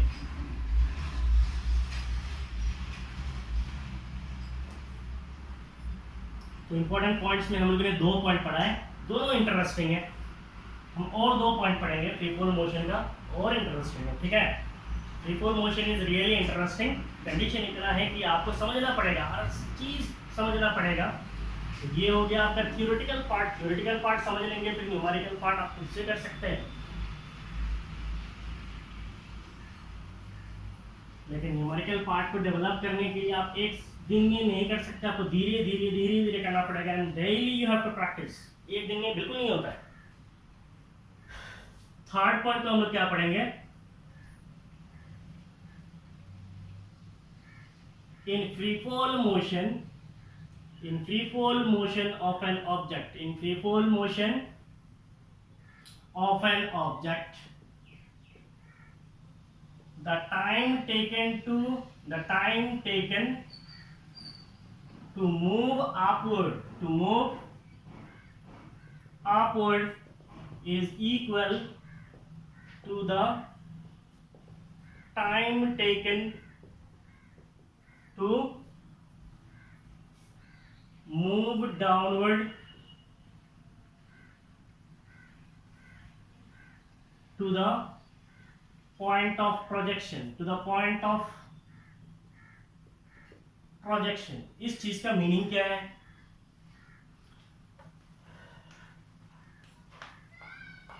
अगर मान लीजिए मैंने जैसे पहले आपको एग्जांपल दिया था, यहाँ पे मान लीजिए कोई एक गन है, what is this? This is a gun. ये गन का सिंबल बहुत सुंदर है, ठीक है, ये गन है। यहाँ से आप एक बुलेट को फायर करते हो तो ये बुलेट मान लीजिए यहाँ से ऊपर की तरफ जाएगा, सो ये हो गया आपका बुलेट। किधर जा रहा है? ऊपर की तरफ जा रहा है। ये मान लीजिए मैक्सिमम हाइट ऑफ बुलेट है, तो बुलेट मैक्सिमम कहाँ तक आएगा? यहाँ तक आएगा। इन फ्री फॉल मोशन, तो यहाँ पे क्या है? कोई और दूसरा फोर्स नहीं है, there is only force of gravity है। In free fall motion of an object the time taken to move upward, तो बुलेट को जैसे ही आप फायर करते हो तो ये क्या करेगा? ऊपर की तरफ जाएगा। मान लीजिए ऊपर की तरफ गया, कहाँ तक गया? यहाँ तक गया। यहाँ पे जाने के बाद इसका वेलोसिटी कितना हो जाएगा? इसका फाइनल वेलोसिटी हो जाएगा 0। ऊपर चला गया ना, ऊपर जाने के बाद इसका फाइनल वेलोसिटी 0 हो गया। तो यहाँ से लेके यहाँ तक जाने के लिए जो टाइम लगेगा, मान लीजिए ये टाइम ऊपर की तरफ जाने का टाइम है, तो इस टाइम को मैं क्या बोल सकता है? Time of ascent. इसको क्या बोलते हैं? Time of ascent. ऊपर जाने का जो टाइम इसको कहा जाता है time of ascent, is equal to the time taken to move downward. ये टाइम डाउनवर्ड मोशन का जो टाइम होता है, मान लीजिए बुलेट ऊपर गया, फिर यहाँ पे रेस्ट हो गया, फिर ये बुलेट किधर क्या करेगा? फिर ये बुलेट जो है नीचे आएगा, सीधा नीचे आएगा। Time taken to move downward to the point of projection. तो पॉइंट ऑफ प्रोजेक्शन का मतलब क्या है? जिस पॉइंट से हम लोग छोड़ते हैं उसी पॉइंट को क्या कहा जाता है? Point of projection. Point of projection का मतलब जिस पॉइंट से हम छोड़ रहे हैं उस पॉइंट को हम क्या बोलते हैं? Point of projection. तो बुलेट जिस जगह से निकलेगा उस पॉइंट को मैं बोलूंगा पॉइंट ऑफ प्रोजेक्शन। वहां से बुलेट ऊपर की तरफ जाएगा, ऊपर जाने के बाद वेलोसिटी 0 हो जाएगा, फिर वो बुलेट जो है रेस्ट वेलोसिटी होने के बाद फिर वो धीरे धीरे नीचे आएगा और आके जब इस पॉइंट पे आएगा तो इसको जाने के लिए जो समय लगेगा मान लीजिए t1 है, आने के लिए जो समय लगेगा वो टाइम मान लीजिए t2 है। तो जाने का समय कितना है? जाने का समय है t1, आने का समय मान लीजिए t2। जाने का समय को कहा जाता है टाइम ऑफ एसेंट, आने का टाइम को कहा जाता है टाइम ऑफ डिसेंट। तो इसीलिए कहा जाता है time of ascent is equal to time of descent. जो समय लगता है ऊपर जाने में वही समय लगता है ऊपर से नीचे आने में। So in free fall motion of an object, the time taken to move upward is equal to the time taken to move downward to the point of projection. So अगर हम लोग बोलते हैं therefore time of ascent, A-S-C-E-N-T, ascent, ascent का मतलब ऊपर जाने का time, say it is T1 will be equal to time of descent, D-E-S-C-E-N-T, descent, मान लीजिए T2। ऊपर जाने का समय और नीचे आने का जो समय है उसको हम लोग कैसे निकालेंगे? हम लोग जानते हैं v इक्वल टू क्या होता है? v0। v इक्वल टू क्या होता है? v0 प्लस 80 होता है। v इक्वल टू क्या है? v0 प्लस 80 है। बुलेट इधर से जाएगा, कहाँ जाएगा? ऊपर में। ऊपर में जाने के बाद वेलोसिटी कितना हो जाएगा? 0। फाइनल वेलोसिटी हो गया 0। इनिशियल वेलोसिटी मान लीजिए बुलेट का v0 है, प्लस एक्सेलरेशन कौन सा एक्सेलरेशन है? एक्सेलरेशन है माइनस g टाइम t। तो ये क्या हो जाएगा? gt will be equal to क्या हो जाएगा? v0। हमें क्या चाहिए? टाइम चाहिए, तो ये क्या हो जाएगा? v0 by g। तो इसका मतलब time of ascent, time of descent, ये दोनों इक्वल होता है और इनका टाइम ऑफ एसेंट डिसेंट अगर आपको निकालना है तो you can easily calculate using this formula, that is v0 by g। v0 क्या है? इनिशियल वेलोसिटी है, g क्या है? Acceleration due to gravity. तो अगर मैं यहाँ से टोटल टाइम ऑफ फ्लाइट ही निकालूं, total time of flight, total time of flight का मतलब क्या है? से capital T, so it will be equal to time of ascent plus time of descent. जाने का जो समय लगेगा प्लस आने का जो समय लगेगा, दोनों समय को ऐड करेंगे, then will get the total time of flight. और टोटल टाइम ऑफ फ्लाइट हमें क्या मिलेगा? It is 2v0 by g। So 2v0 by g is the total time of flight. ठीक है, तो ये हो गया हमारा थर्ड पॉइंट। और एक मजेदार पॉइंट है, सी हम बेसिकली ऐसा सोचते हैं, इसमें हम लोगों का भी एक असम्पशन होता है। हम ऐसा कैसे सोचते हैं? मान लीजिए मैं ऐसा बुलेट को मारूंगा, किसी को भी बोलो ऐसा बुलेट को मारोगे तो क्या होगा, बुलेट से छोड़ा है तो ये क्या करेगा, फास्ट जाएगा ऊपर की तरफ, ऊपर जाने के बाद रेस्ट पे आएगा, फिर वो तो आराम से आगे गिरेगा। इसका मतलब जाने के लिए जो समय लगेगा और आने के लिए जो समय लगेगा वो अलग अलग होगा, ऐसे हमें फील होता है। मीन्स मारेंगे बुलेट से जैसे ही छूटेगा, जाने के लिए समय कम लगेगा और आने के लिए क्या लगेगा, समय ज्यादा लगेगा। लेकिन ऐसा नहीं होता है, फ्री फॉल मोशन में ऊपर जाने का समय और नीचे आने का समय सेम लगता है। Fourth point, in free fall motion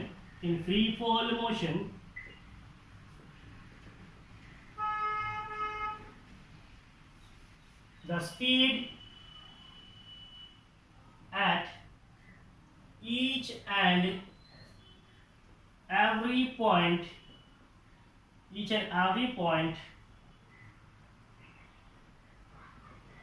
during upward motion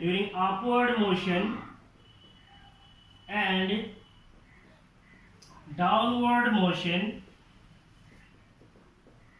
are equal बोलने से सेम, बोलने से सेम है, आर सेम बोल दो, आपको मैं मीनिंग समझा रहा हूँ, आपको क्लियर हो जाएगा।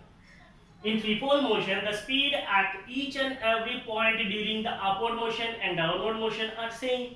वाह क्या बात है। मान लो यहाँ पे कोई एक ऑब्जर्वर है, क्या है, कोई एक ऑब्जर्वर है, मान लो यहाँ पे जो है AHB है, कौन है, AHB। हाँ, ऐसे मेरे पास जो गन नहीं है, ठीक है। अब मान लीजिए मेरे पास गन है, तो मैं ऐसा एकदम ऐसा खड़ा करके क्या करूँ, मैं गन को ऐसे ऊपर, बुलेट को ऐसा फायर करूँ ऊपर, तो बुलेट किधर जाएगा, सीधा ऊपर जाएगा। मान लीजिए मैं जब फायर करता हूँ तो बुलेट का स्पीड कितना है, मान लीजिए 250 किलोमीटर पर आवर है, ऐसे अजम्पशन है, कितना है 250 किलोमीटर, बहुत ज़्यादा हो जाएगा, चलो 250 किलोमीटर पर आवर है, ऐसे मैंने मारा बुलेट को और 250 किलोमीटर पर आवर से मार दिया मैंने, एकदम सीधा खड़ा ऊपर की तरफ मारा। अब ये बुलेट जो है 1 किलोमीटर ऊपर जाता है, जिम कर लीजिए बुलेट किधर गया, 1 किलोमीटर ऊपर गया, ऊपर 1 किलोमीटर जाने के बाद एकदम टीप पॉइंट पे जब जाएगा उसका वेलोसिटी 0 हो जाएगा। उसके बाद वो बुलेट फिर नीचे की तरफ गिरेगा। अब जब वो नीचे की तरफ आएगा तो वो बुलेट का जो स्पीड है वो बढ़ता हुआ आएगा क्योंकि there is acceleration due to gravity. अब मैं ऐसे मार के यहीं पे खड़ा हूँ, कंडीशन क्या है, there is no force, there is no air resistance, air resistance नहीं है, प्रैक्टिकली थोड़ा कम होता है यहाँ पे, लेकिन एयर रेजिस्टेंस नहीं है, तो वो बुलेट क्या करेगा, सीधा फिर से आएगा, आके मेरा सर पे ही गिरेगा। ये ही फिजिक्स है।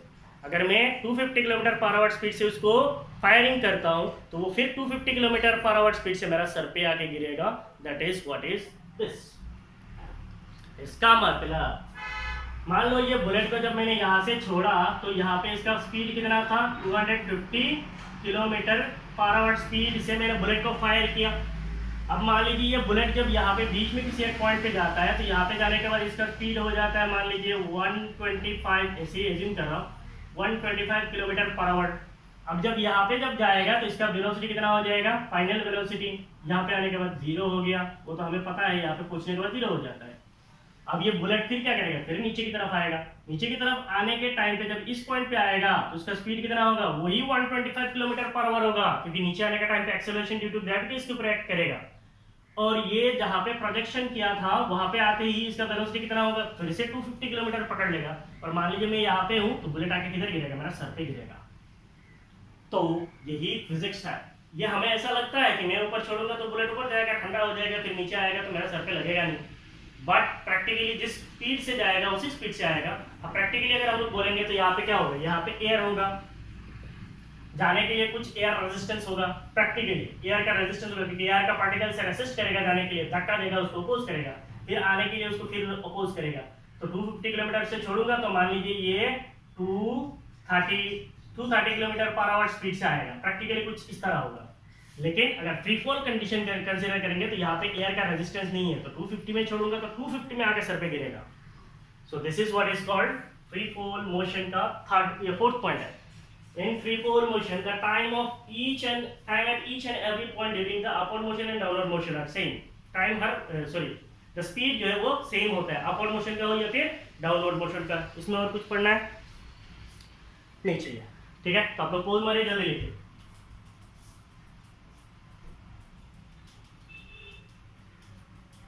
हो गया। सो हमने थियोरेटिकली फ्री फॉल मोशन को कुछ हद तक पढ़ लिया, ठीक है। अब आता हूं मैं graph. Motion in one dimension में मैंने आपको कुछ ग्राफ्स दिया है। क्या दिया है? कुछ ग्राफ्स पढ़ाया। आपके डाउट्स से मुझे कुछ इस तरह पता चलता है कि आपको ये ग्राफ समझ में नहीं आ रहा है। ये ग्राफ जो है समझ में नहीं आ रहा है। क्यों नहीं आ रहा है? क्योंकि आप लोग इन ग्राफ्स को समझने की कोशिश नहीं कर रहे। आपको ऐसा ग्राफ देख के लगता है कि कुछ है, नीचे ऐसा कर्व है, इधर है, टेढ़ा है, बेका है, ऐसा कुछ दिख रहा है ना, लेकिन ऐसा ग्राफ नहीं है। ग्राफ का मतलब कुछ अलग चीज होता है। ग्राफ क्या होता है? सबसे पहले अगर मैं आपको कहूँ ग्राफ का मतलब क्या है? अगर मैं बोलता हूँ ग्राफ, तो what is a graph? It is nothing A curve. ये क्या है? कोई एक कर्व है, और ये जो कर्व है, ये curve relates to physical quantity, relates to physical quantities. समझो पहले, फिर आप ड्रॉ करना, तो फिर कोई टेंशन ही नहीं है। ग्राफ का मतलब क्या है? कर्व है। कर्व का मतलब क्या है? कर्व। सी, ये यहाँ पे अलग सा कर्व नहीं है, ऐसा एक कर्व है, ऐसा एक कर्व है, ऐसा एक कर्व है, वो नहीं है। Here this curve relates to physical quantities। यहाँ पे जो कर्व होगा वो क्या रिलेट करेगा? दो फिजिकल क्वांटिटीज के बीच में रिलेशन बताएगा। इसका मतलब एक क्वांटिटी से आप ग्राफ ड्रॉ कर सकते हो? नहीं कर सकते। अगर आपको कभी भी ग्राफ ड्रॉ करने की जरूरत पड़ेगा, इसका मतलब आपको क्या चाहिए? दो फिजिकल क्वांटिटीज चाहिए। जैसे मैंने आपको पढ़ाया था, मान लीजिए इफ द वेलोसिटी, इधर अगर हम मान लेते हैं वेलोसिटी रिलेशन है, ऐसा यूनिट क्या है? मीटर पर सेकंड है। इधर आपका टाइम है, टाइम क्या है? सेकंड पे है। If the motion is under uniform acceleration, sorry, if the motion is under uniform acceleration, there is motion under constant acceleration. That means velocity is uniform. अगर velocity uniform होगा तो आपका graph कैसे आता है? ऐसे आता है। यूनिफॉर्म मोशन पे वेलोसिटी का, sorry, velocity versus time graph का कैसे आता है? ऐसे आता है। इस ग्राफ का मतलब क्या है? इस ग्राफ का मतलब ये है, अगर मान लीजिए मैं यहाँ पे कोई एक टाइम कंसीडर करता हूँ, यहाँ पे मैं कोई एक दूसरा टाइम कंसीडर करता हूँ, यहाँ पे मैं एक तीसरा टाइम कंसीडर करता हूँ, तो ये हो गया मेरा टाइम t1, ये हो गया मेरा टाइम t2। ड्रॉ करने की कोई जरूरत नहीं, खाली देखो, ये हो गया 3 टाइम। इस टाइम पे मेरा वेलोसिटी कितना है? ये मान लीजिए मेरा वेलोसिटी v1 है। इस टाइम पे मेरा वेलोसिटी कितना है? मान लीजिए ये वेलोसिटी क्या है? v2 है। इस टाइम पे मेरा वेलोसिटी कितना है? वेलोसिटी जो है v3 है। ये हो गया 3 वेलोसिटी इस 3 टाइम पे। पहला टाइम पे वेलोसिटी कितना है? v1 है। सेकंड टाइम पे वेलोसिटी कितना है? v2 है। थर्ड टाइम पे वेलोसिटी कितना है? v3 है। तो इसका मतलब वेलोसिटी और टाइम के बीच में दो फिजिकल क्वांटिटी है, एक है वेलोसिटी, दूसरा है टाइम। इन दोनों फिजिकल क्वांटिटीज को मैं रिलेट कर रहा हूँ यूजिंग वेलोसिटी टाइम ग्राफ। तो वेलोसिटी टाइम ग्राफ क्या बताता है? It relates velocity versus time. ना अगर मैं बोलता हूँ द वेलोसिटी इज यूनिफॉर्म, इसका मतलब क्या? अगर मैं बोलता हूँ पहला जो समय का इंटरवल है, समय का इंटरवल का मतलब क्या? ये हो गया पहला time interval. Second time interval कितना है? ये हो गया मेरा second time interval.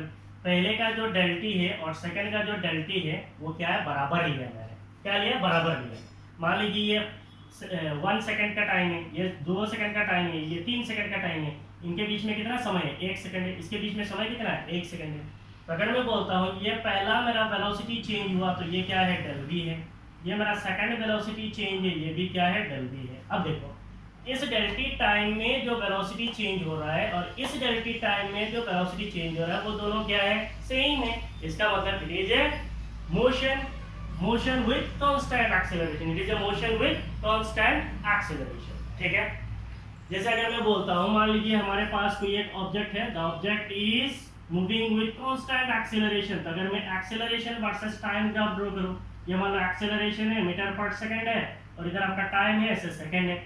Motion under constant acceleration, इसका मतलब अगर मैं एक ग्राफ ऐसे ड्रॉ करता हूँ, इमेजिन करो मैं अगर ऐसे टाइम को ड्रॉ करूँ, मींस टाइम का इंस्टेंट ले लूँ, हर टाइम में एक्सीलरेशन चेंज हो रहा है क्या? Time t1 t2 t3 t4 t5 मैंने लिया, हर टाइम में जो एक्सेलरेशन है अदर एक्सेलरेशन में सेम एक्सेलरेशन चेंज हो क्या? इस टाइम पे जितना है, इस टाइम पे जितना है, इस टाइम पे जितना है, इस टाइम पे जितना है, इस टाइम पे उतना ही है। इसका मतलब एक्सेलरेशन इज नॉट चेंजिंग। यही हो गया आपका एक्सेलरेशन वर्सेस टाइम ग्राफ, ये हो गया आपका वेलोसिटी वर्सेस टाइम ग्राफ। अगर मैं बोलता हूँ डिस्प्लेसमेंट वर्सेस टाइम या डिस्टेंस वर्सेस टाइम, मान लीजिए डिस्टेंस है इन मीटर और इधर आपका टाइम एक्सिस है, इधर time axis is t in second. तो distance covered per unit time, कितना डिस्टेंस ट्रेवल करता है एक यूनिट टाइम पे, उसको अगर हम लोग बोलेंगे डिस्टेंस टाइम ग्राफ। एज्यूम कर लीजिए कि आपके पास क्या है, ग्राउंड है, ये क्या है, ग्राउंड है, और यहाँ पे हम कंसीडर करेंगे मोशन ऑफ ए कार। तो ये मान लो कि ये एक कार है, सो दिस इज ए कार, और इस कार का मोशन को कंसीडर करेंगे, से this is a car.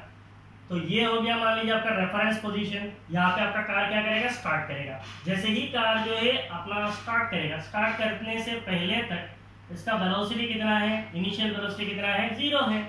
Start करेगा, स्टार्ट हुआ गाड़ी, उसके बाद वो गाड़ी क्या करेगा, वो धीरे धीरे एक्सेलरेट करेगा। ऐसा तो नहीं है कि स्टार्ट होते ही 100 किलोमीटर पर आवर पकड़ लेगा। इसका मतलब वो धीरे धीरे अपना वेलोसिटी को चेंज करेगा, धीरे धीरे वेलोसिटी को चेंज करेगा, चेंज करेगा, चेंज करेगा। यहाँ तक अगर मैं कंसीडर करता हूँ, मेरा गाड़ी कहाँ पे आ गई, यहाँ पे आ गई। तो इनिशियल वेलोसिटी कितना है, 0 है। ये फाइनल पोजीशन में पहुंचते पहुंचते इसका जो वेलोसिटी बनेगा, तो उस वेलोसिटी को मैं क्या बोल सकता हूँ, फाइनल वेलोसिटी, जिसको हम लोग रिप्रेजेंट करते हैं v से। vf का मतलब क्या है, फाइनल वेलोसिटी। फाइनल वेलोसिटी क्या है, v है। अब मैं यहाँ पे vi बोलता हूँ तो आपको और क्लियर होगा। vi का मतलब क्या है, इनिशियल वेलोसिटी, इसको हम लोग रिप्रेजेंट करते हैं v0 से। हो गया। तो शुरू हुआ 0 से, फाइनली गया कहाँ पे, vf पे। शुरू होने का टाइम पे वेलोसिटी क्या है, v0 है, फाइनल वेलोसिटी क्या हो गया, v हो गया। अब हमें पता है कार को जैसे ही हम लोग एक्सेलरेट करेंगे, एक्सेलरेटर को दबाएंगे, दबाते ही 100 किलोमीटर नहीं पकड़ेगा। वो क्या करेगा, पहले 2 किलोमीटर पर आवर, फिर 3 किलोमीटर पर आवर। अगर आप स्पीडोमीटर में देखेंगे तो ऐसे मान लीजिए स्पीडोमीटर है, पहले 0 में दिखाएगा, फिर दिखाएगा 10 पे, फिर दिखाएगा 20 पे, फिर दिखाएगा 30 पे, फिर दिखाएगा 40 पे। ऐसे धीरे धीरे इंक्रीज होगा ना।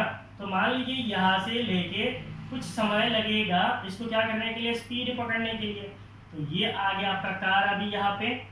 अब यहाँ तक जब आपका कार आता है तो कुछ एक समय लगेगा। मान लीजिए ये टाइम कुछ t1 है, ठीक है, कुछ एक समय लगा, टाइम t1। यहाँ पे जाने के बाद कार ने अभी अपना वेलोसिटी पकड़ लिया 100 किलोमीटर पर आवर। कितना स्पीड पकड़ लिया, 100 किलोमीटर पर आवर। तो यहाँ से लेके यहाँ तक इसने क्या किया, अपना वेलोसिटी को चेंज किया, इंक्रीज किया, 0 से शुरू किया। इनिशियली कितना मैंने कंसीडर किया, 0 मीटर पर सेकंड। तो 0 से शुरू करके 100 metre kilometre per hour speed तक पकड़ ली। अब यहाँ पे जाने के बाद उसको लगेगा और स्पीड में बढ़ाऊंगा तो क्या होगा, एक्सीडेंट हो सकता है। अब वो क्या करेगा, धीरे सेम वेलोसिटी से मूव करेगा। तो ये हो गया मोशन विथ यूनिफॉर्म वेलोसिटी। यहाँ से लेके यहाँ तक, जो इसका यहाँ से लेके शुरू करके यहाँ तक अगर मैं स्टडी करता हूँ, मान लीजिए कार लेके कहीं और पे जाके ब्रेक मारता है, अभी ब्रेक नहीं मारा है, तो यहाँ पे अगर मैं बोलता हूँ तो यहाँ पे भी वेलोसिटी कितना है, 100 किलोमीटर पर आवर है। इसका मतलब यहाँ से लेके यहाँ तक का जो मोशन है ये हो गया motion with uniform motion with uniform velocity, motion with uniform velocity. इसका मतलब वेलोसिटी चेंज नहीं हो रहा है। वेलोसिटी अगर चेंज नहीं होगा तो एक्सेलरेशन क्या होगा, एक्सेलरेशन विल बिकम कांस्टेंट। क्यों, क्योंकि हम लोग जानते हैं what is acceleration, acceleration is dv by dt। इसका मतलब क्या है, it is del v by del t। इसका मतलब ये हर समय पे, अगर मैं ऐसा छोटा समय कंसीडर करूं, हर समय पे इसका जो वेलोसिटी है, वेलोसिटी सेम है। इसका मतलब there is no change in velocity. अगर वेलोसिटी चेंज नहीं हो रहा है, इसका मतलब ये एक्सेलरेशन क्या है, dv by dt equal to क्या है, 0 है। इसका मतलब एक्सेलरेशन क्या है, acceleration is constant. So dv by dt मेरा क्या हो गया, 0 हो गया, there is no change in velocity. इसका मतलब मेरा ये एक्सेलरेशन क्या है, this acceleration is constant acceleration. इसका मतलब यहाँ से लेके यहाँ तक का जो मोशन है वो कांस्टेंट एक्सेलरेशन का मोशन है। यहाँ से लेके यहाँ तक जो मोशन है, यहाँ पे एक्सेलरेशन चेंज हुआ, ठीक है। तो ऐसे आपको समझना है। तो इसका मतलब अगर मैं पहले कंसीडर करूँ ये कितना डिस्टेंस ट्रेवल करेगा, क्योंकि वेलोसिटी इसका कम था, 0 से स्टार्ट किया, फिर थोड़ा थोड़ा स्पीड बढ़ रहा है, ऐसा जाएगा। इसका मतलब क्या है, पहले 0 फिर बढ़ रहा है, थोड़ा थोड़ा डिस्टेंस बढ़ेगा, फिर ऐसे जाएगा। इसका मतलब अगर हम लोग distance versus time graph draw करेंगे तो पहले इसका टाइम के साथ इसका जो डिस्टेंस होगा ऐसा होगा कि नहीं है। इसका मतलब पहले टाइम अगर मैं कंसीडर करता हूँ, ये है t1, ये मान लीजिए आपका t2, फिर ये मान लीजिए आपका t3, ये मान लीजिए आपका t4। तो पहला जो टाइम है उसमें डिस्टेंस कितना ट्रेवल करेगा, मान लीजिए 2 मीटर है। फिर दूसरा टाइम पे जो डिस्टेंस ट्रेवल करेगा वो कितना है, मान लीजिए 4 मीटर है। फिर यहाँ पे जो डिस्टेंस ट्रेवल करेगा, ये ऑलमोस्ट लीनियर दिख रहा है, ये 6 मीटर है मान लीजिए। यहाँ पे जब जाएगा तो ये कितना है, ये 4 में मान लीजिए 8 मीटर है। अब यहाँ पे जब आएगा मान लीजिए तो टाइम यहाँ पे कितना हुआ, मान लीजिए t5, ये मान लीजिए t6 है। तो ये अगर मान लीजिए 4 सेकंड है, ये 5 सेकंड है, ये 6 सेकंड है। अब 6 सेकंड पे जब जाएगा, अब देखिए इसका डिस्टेंस कितना हो गया, कहा 8, मान लीजिए 10, 12, 14, डिस्टेंस ही इधर चला गया 16 मीटर पे। वो है आपका डिस्टेंस वर्सेस टाइम ग्राफ। तो ये हो गया आपका ग्राफिकल रिप्रेजेंटेशन। आप कंफ्यूज नहीं होना, कोई भी ग्राफ है ऐसे आप फिजिकली एग्जांपल्स लो, इनको समझो, तो आपको कोई टेंशन नहीं होगा। एंड आई होप आपने इसको समझ लिया। कुछ आपको ऐसे लिखना उठना है तो जो आपने समझा वैसे लिख सकते हो, बिकॉज ये तो आपको ऐसे एग्जाम में नहीं आता है कि इसको एक्सप्लेन करो बोल के, बट आपको फिजिकली समझ में आना चाहिए। जो भी मैं पढ़ रहा हूँ क्या वो समझ में मुझे आ रहा है, दैट इज इंपॉर्टेंट है, ठीक है। अदरवाइज आपका फिजिक्स नहीं होगा। डन। तो इसका मतलब सारे अभी ग्राफ कुछ समझाया है तो इसका मतलब ग्राफ ही ड्रॉ करेगा। श्योर। मैं आपको अभी ग्राफिकल रिप्रेजेंटेशन पढ़ाऊंगा। That means variation of acceleration, velocity and distance with time in free fall motion.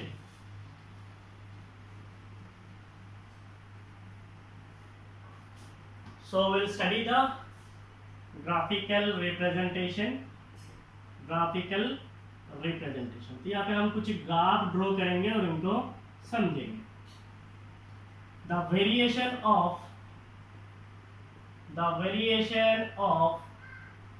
acceleration, velocity and displacement. Displacement में यहाँ पे हम लोग डिस्टेंस कंसीडर कर रहे हैं and distance. The variation of acceleration, velocity and displacement and distance with time for motion under free fall. Motion under free fall is shown below. Graphical representation. तो इसमें हम लोग क्या पढ़ेंगे, the variation of acceleration, velocity and distance with time. That means acceleration versus time draw करेंगे, velocity versus time draw करेंगे, distance versus time graph draw करेंगे for the motion under free fall. तो हम लोग अगर हम ग्राफ को draw करते हैं तो मान लीजिए इधर अगर हम लोग ले लेते हैं time axis, so it is time in second. So here we are considering time in second. यहाँ पे अगर हम लोग बोलते हैं acceleration, so acceleration is metre per second square. अब फ्री फॉल मोशन में कांस्टेंट एक्सेलरेशन होता है, क्यों? क्योंकि it is the acceleration due to gravity and this acceleration is what, it is minus g which is equal to क्या, minus 9.8 metre per second square, हमें पता है। और ये जो एक्सेलरेशन होगा ये हो गया आपका 0, और ये मैं माइनस की तरफ क्यों लेके आया, क्योंकि motion is under downward direction, तो इसलिए मैंने नीचे की तरफ ड्रॉ किया। और ये एक्सेलरेशन क्या होगा, minus 9.8 metre per second square, और ये क्या है, कांस्टेंट, ये चेंज नहीं हो रहा है। टाइम आप कितना भी चेंज करो, this acceleration will not change, क्योंकि it is the motion under gravity. ये हो गया आपका पहला रिलेशन। तो पहला रिलेशन क्या है, it is the variation of acceleration with time, ये पहला रिलेशन हो गया। अब आते हैं सेकंड रिलेशन में।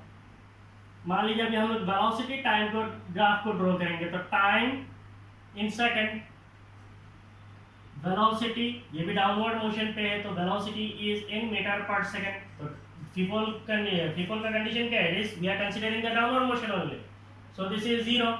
Under downward motion there is no change in velocity in time, there is no change in velocity, इसका मतलब एकदम सीधा लाइन होगा। सो हर एक वेलोसिटी का इंटरवल पे, हर एक टाइम का इंटरवल पे जो वेलोसिटी चेंज होगा वो इक्वल होगा, क्योंकि it is motion under constant acceleration. तो ये हो गया आपका velocity time graph. So this is the second graph, it is the variation of velocity with time. अब हम लोग ड्रॉ करेंगे third graph, that is distance versus time graph. अगर मैं इधर कंसीडर करता हूँ मेरा टाइम t इन सेकंड है, तो इधर अगर मैं कंसीडर करता हूँ डिस्टेंस है, distance is y in metre. ये मान लीजिए 0 है, तो मैंने ऑलरेडी आपको ग्राफ ऐसे दिखाया था, कैसे होगा, ऐसे। तो ये ग्राफ कैसे होगा, इनिशियली डिस्टेंस उतना ट्रैवल नहीं करेगा, फिर बाद में डिस्टेंस ट्रैवल करेगा, तो आपका ग्राफ कैसे हो जाएगा, ऐसे।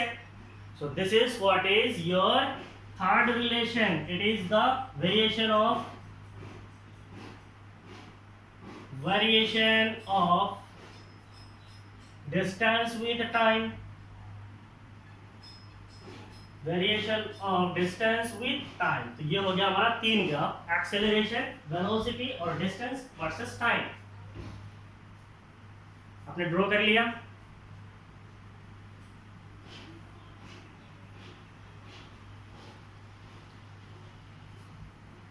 उसके बाद हम लोग पढ़ेंगे छोटा छोटा और दो टॉपिक है, छोटा छोटा है, आपको बिल्कुल टेंशन नहीं होगा। पहला टॉपिक जो है वो है स्टॉपिंग डिस्टेंस और दूसरा जो टॉपिक है वो है reaction time. Stopping distance and reaction time बोल के टॉपिक है, ठीक है। नाम सुनने से कैसा थोड़ा अजीब लगता है, ठीक है। Stopping distance, what is stopping distance? Stopping distance, stopping distance बोलने से आपको क्या समझ में आता है? स्टॉप करने वाला जो डिस्टेंस है उसको कहा जाता है स्टॉपिंग डिस्टेंस। स्टॉपिंग डिस्टेंस का मतलब क्या है? स्टॉप करने का जो डिस्टेंस उसको कहा जाता है स्टॉपिंग डिस्टेंस। मान लीजिए ये आपका कोई ग्राउंड है, ये क्या है? ग्राउंड है। इस ग्राउंड पे कोई एक कार है, से दिस इज ए कार, ये क्या है? कार है। कितना कार ड्रॉ कर लिया यार। ये कोई कार है, ये मान लीजिए अब दूसरा मॉडल पे कंसीडर कर सकते थे। ये इनिशियल पोजीशन है, ये हमारा कार है। अब मान लीजिए ये कार के सामने जो है अचानक से कोई एक बंदा आ गया। बंदा यहाँ पे नहीं है, मान लो यहाँ पे कोई एक इंसान दिख गया इस कार वाले को। अब कार वाला जैसे ही उस इंसान को देखा तो इसको जाके क्या मारेगा? क्या ऑब्वियसली यहाँ पे ब्रेक मारेगा। तो इस पोजीशन में वो क्या करेगा? ब्रेक अप्लाई करेगा। तो इस पोजीशन में उसने क्या किया? ब्रेक को अप्लाई किया। अब जैसे ही ब्रेक को अप्लाई करेगा, करते ही रुक जाएगा क्या? नहीं रुकेगा ना। ब्रेक अप्लाई करेंगे तो अगर हार्ड ब्रेक मारेगा तो उसका गाड़ी ही पलट जाएगा, वही मरेगा। तो बेसिकली क्या करेगा? आराम से मरेगा। तो ब्रेक जैसे आराम से मरेगा तो ये गाड़ी क्या होगा? धीरे धीरे डी एक्सेलरेट होगा। इसको कहा जाता है डीसिलरेशन या फिर रिटार्डेशन। क्या कहा जाता है? ये वर्ड आपको मिलेगा पढ़ने का टाइम पे, फिर नहीं सोचना। डीसिलरेशन या फिर इसको कहा जाता है रिटार्डेशन। एक्सेलरेशन जब हम बेसिकली बोलते हैं there is increase in velocity है। रिटार्डेशन का मतलब क्या है? डिक्रीज इन वेलोसिटी है। डिसेलरेशन का मतलब क्या है? डिक्रीज इन वेलोसिटी है। कार में जैसे ही ब्रेक अप्लाई करेगा कार का वेलोसिटी डिक्रीज होगा।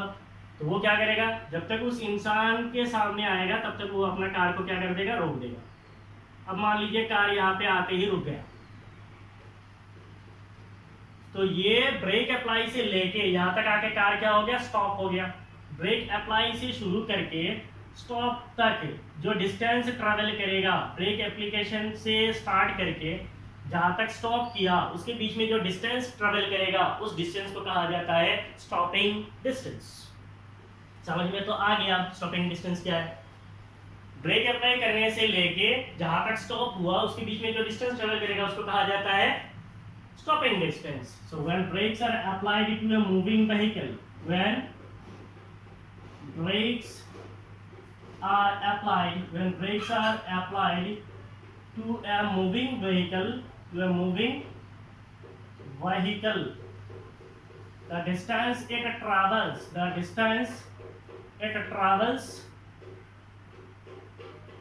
before it stops, या फिर before it's stopping is called stopping distance। कितना मजेदार चीज है। ब्रेक पे अप्लाई किया, अप्लाई करने से लेके जब तक बंद नहीं हुआ तब तक जो डिस्टेंस ट्रेवल करेगा उसको मैं क्या बोलेंगे? स्टॉपिंग डिस्टेंस बोलेंगे। अभी स्टॉपिंग डिस्टेंस का अगर मैं एक्सप्रेशन निकालने की कोशिश करूं तो क्या मैं नहीं निकाल सकता expression for stopping distance? We can calculate और we can find the expression for stopping distance. कैसे निकालेंगे? Suppose the vehicle travels a distance. Suppose the vehicle travels a distance, travels ds distance before it stops. Travels ds distance before it stops. मान लीजिए vehicle जो है ds distance travel करता है stop करने से पहले तक। using kinematic equation का अगर हम यूज करेंगे v² - v naught square will be equal to 2a x y, जो आपका पॉइंट है एस, तो हम लोग एक्स ले लेते हैं। कार यहाँ से शुरू किया, मान लो यहाँ पे जब कार था तो इसका वेलोसिटी क्या है, इनिशियल वेलोसिटी है। से दैट इनिशियल वेलोसिटी यहाँ पे जब था ये 100 किलोमीटर पर आवर था। कितना था, 100 किलोमीटर पर आवर था। अब फाइनली इसका वेलोसिटी कितना होगा, यहाँ पे जब आ जाएगा तो यहाँ पे आते हैं इसका वेलोसिटी कितना हो जाएगा, 0 हो जाएगा। इसका मतलब फाइनल वेलोसिटी इज 0। इसका मतलब minus v naught square will be equal to 2, acceleration मान लो a और x is the distance travel, तो मैंने डिस्टेंस को कितना कंसीडर किया, ds। तो इसका मतलब what is the stopping distance ds, it will be equal to minus v naught square divided by 2 times acceleration. तो ये हो गया आपका स्टॉपिंग डिस्टेंस का फॉर्मूला। अब यहाँ से एक चीज दिख रहा है, स्टॉपिंग डिस्टेंस जो ds है, ds जो है इट इज प्रोपोर्शनल टू क्या है, square of initial velocity. It is square of initial velocity. अगर इनिशियल वेलोसिटी ज्यादा होगा तो स्टॉपिंग डिस्टेंस क्या होगा, ज्यादा होगा। मान लीजिए इनिशियल वेलोसिटी अगर मैं ले लेता हूँ 2 किलोमीटर पर आवर, तो स्टॉपिंग डिस्टेंस मान लीजिए आता है, ये मैंने लिया initial velocity 2 kilometre per our. अब इसका स्टॉपिंग डिस्टेंस मान लीजिए स्टॉपिंग डिस्टेंस आता है 10 मीटर। 2 किलोमीटर पर आवर लेने से स्टॉपिंग डिस्टेंस कितना आ रहा है, स्टॉपिंग डिस्टेंस आ रहा है 10 मीटर। सी फिजिकली समझो। अब मैं अगर वेलोसिटी को चेंज कर देता हूँ 4 किलोमीटर, तो मैंने वेलोसिटी को चेंज कर दिया, उल्टा लिख रहा हूँ तो आपको टेंशन तो नहीं हो रहा है, फिर आपको टेंशन होने लगेगा क्या सर उल्टा लिखता है। इनिशियल वेलोसिटी को अगर मैं लेता हूँ मान लीजिए 2 किलोमीटर पर आवर, तो इसका स्टॉपिंग डिस्टेंस कितना होता है, मान लीजिए 10 मीटर है। अब मैं अगर कंसीडर करता हूँ इनिशियल वेलोसिटी मान लीजिए 4 किलोमीटर पर आवर, तो स्टॉपिंग डिस्टेंस कितना होगा, stopping distance is the square of initial velocity. इसका proportional to square of initial velocity. Initial velocity जब था 2 तो स्टॉपिंग डिस्टेंस मिला 10। इनिशियल वेलोसिटी का स्क्वायर के साथ स्टॉपिंग डिस्टेंस प्रोपोर्शनल है।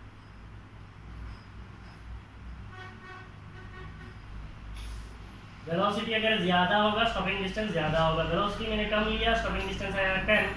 वेलोसिटी को अगर मैं ज्यादा करूंगा, मान लीजिए मैं डबल कर देता हूँ, तो ये 2 स्क्वायर होगा, इसका मतलब 4 टाइम्स होगा। वो बेसिकली वैसे समझने से अच्छा है।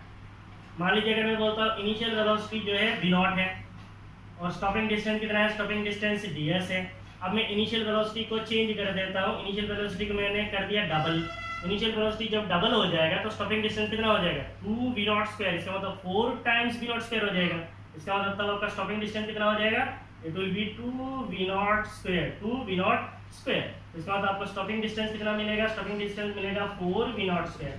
तो इनिशियल वेलोसिटी जब v नॉट होता है, स्टॉपिंग डिस्टेंस है ds। इनिशियल वेलोसिटी अगर मैं 2 v नॉट डबल कर देता हूँ, स्टॉपिंग डिस्टेंस हो जाता है 4 v नॉट स्क्वायर। इसका मतलब स्टॉपिंग डिस्टेंस 4 गुना बढ़ जाता है।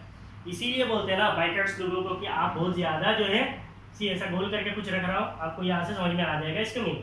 तो बाइकर्स लोग क्या करते हैं, एकदम बाइक चढ़ने के टाइम पे एकदम दिखाने लगते हैं ना, बाइक चलाना मुझे आता है, नहीं तो फिर मेरा बाइक का एक्सेलरेशन बहुत है, तो फिर एकदम मान लो इसका लिमिटेड स्पीड है 80 किलोमीटर पर आवर स्पीड में चलाओ तो चलता है, कोई प्रॉब्लम नहीं है, तो एकदम बढ़ाते हैं एक्सेलरेशन। कभी क्या होता है जब एक्सीडेंट होता है तो तब पता चलता है कि एक्चुअल एक्सेलरेशन का मतलब क्या है, ठीक है। तो इसका मतलब इनिशियल वेलोसिटी का मतलब, मान लो कोई एक बाइकर है आराम से जा रहा है, सामने किसी चीज को देख लिया ब्रेक मारा आराम से बैठ गया। अब कोई दूसरा बाइकर है 180 किलोमीटर पर आवर स्पीड से जा रहा है, सामने कुछ दिखेगा मारेगा ब्रेक, वो इधर बाइक उधर सामने वाला और इधर जाके गिरेगा। सो दिस इज व्हाट इज, यहाँ से आपको स्टॉपिंग डिस्टेंस का कॉन्सेप्ट आपको क्लियर हो गया, ठीक है। शायद वीडियो का लेंथ ज्यादा हो रहा है, so we have to finish it quickly. Stopping distance हो गया, मैं जा रहा हूँ, अब जल्दी इसको नोट डाउन कीजिए। देन उसके बाद हम लोग और एक छोटा सा टॉपिक पढ़ेंगे, बहुत मजेदार है, और उस टॉपिक का नाम है रिएक्शन टाइम। क्या है, रिएक्शन टाइम। रिएक्शन टाइम क्या होता है, रिएक्ट करने का टाइम। रिएक्ट करने का टाइम का मतलब क्या है, रिएक्ट करने का टाइम आपको समझ में आएगा अभी, ठीक है। टॉपिक का नाम है reaction time. Topic is reaction time. मैं इसका सिंबल ले लेता हूँ, मान लो TR, ये हो गया मेरा रिएक्शन टाइम। रिएक्शन टाइम क्या होता है, आप लोगों ने क्रिकेट का फील्ड तो बहुत देखा है, क्रिकेट खेल बहुत देखा है, तो क्रिकेट खेलने में मान लो यहाँ पे कोई एक बैट्समैन है, ये हो गया मेरा बैट्समैन, क्या है बैट्समैन है। ये मान लो बेसिकली बैट्समैन कहाँ पे खड़ा होता है, ग्राउंड पे खड़ा होता है। बेचारे का हाथ पे एक बल्ला होता है, बेचारे का हाथ पे क्या है, बल्ला है, ठीक है। फिजिक्स खाली समझो, उसमें क्या बल्ला है, कहाँ इंसान है, कैसे खड़ा हो मत देखो। क्रिकेटर है, बैट्समैन है, what is this, this is a batsman. अब उस बैट्समैन के सामने क्या आता है, एक बॉल जाता है। ऑब्वियसली हवा से तो नहीं जाएगा ना, बॉल आके ऐसा गिरेगा, गिर के फिर ऐसे जाएगा, किधर जाए, बैट्स पे पास में गया। तो बेसिकली आप लोग देखते हो यहाँ पे कुछ फिक्स्ड फील्डर्स होते हैं, मीन्स यहाँ पे मान लो कोई एक फिक्स्ड फील्डर होता है जो इस पे यहाँ पे रखा जाता है। जैसे मान लीजिए इसके एकदम पीछे जो है यहाँ पे आपका MS धोनी है, कीपर है, उसके पास में एक फील्डर को रखा जाता है। क्यों रखा जाता है, क्योंकि उसका रिएक्शन टाइम बहुत फास्ट होता है, उसका रिएक्शन टाइम बहुत फास्ट है। इसका मतलब मान लो ये विकेट मीन्स बैट्समैन है, उसके पीछे विकेट कीपर है, राइट साइड में या फिर लेफ्ट साइड में, डिपेंड करता है लेफ्ट हैंडी बैट्समैन है या राइट हैंडी बैट्समैन है।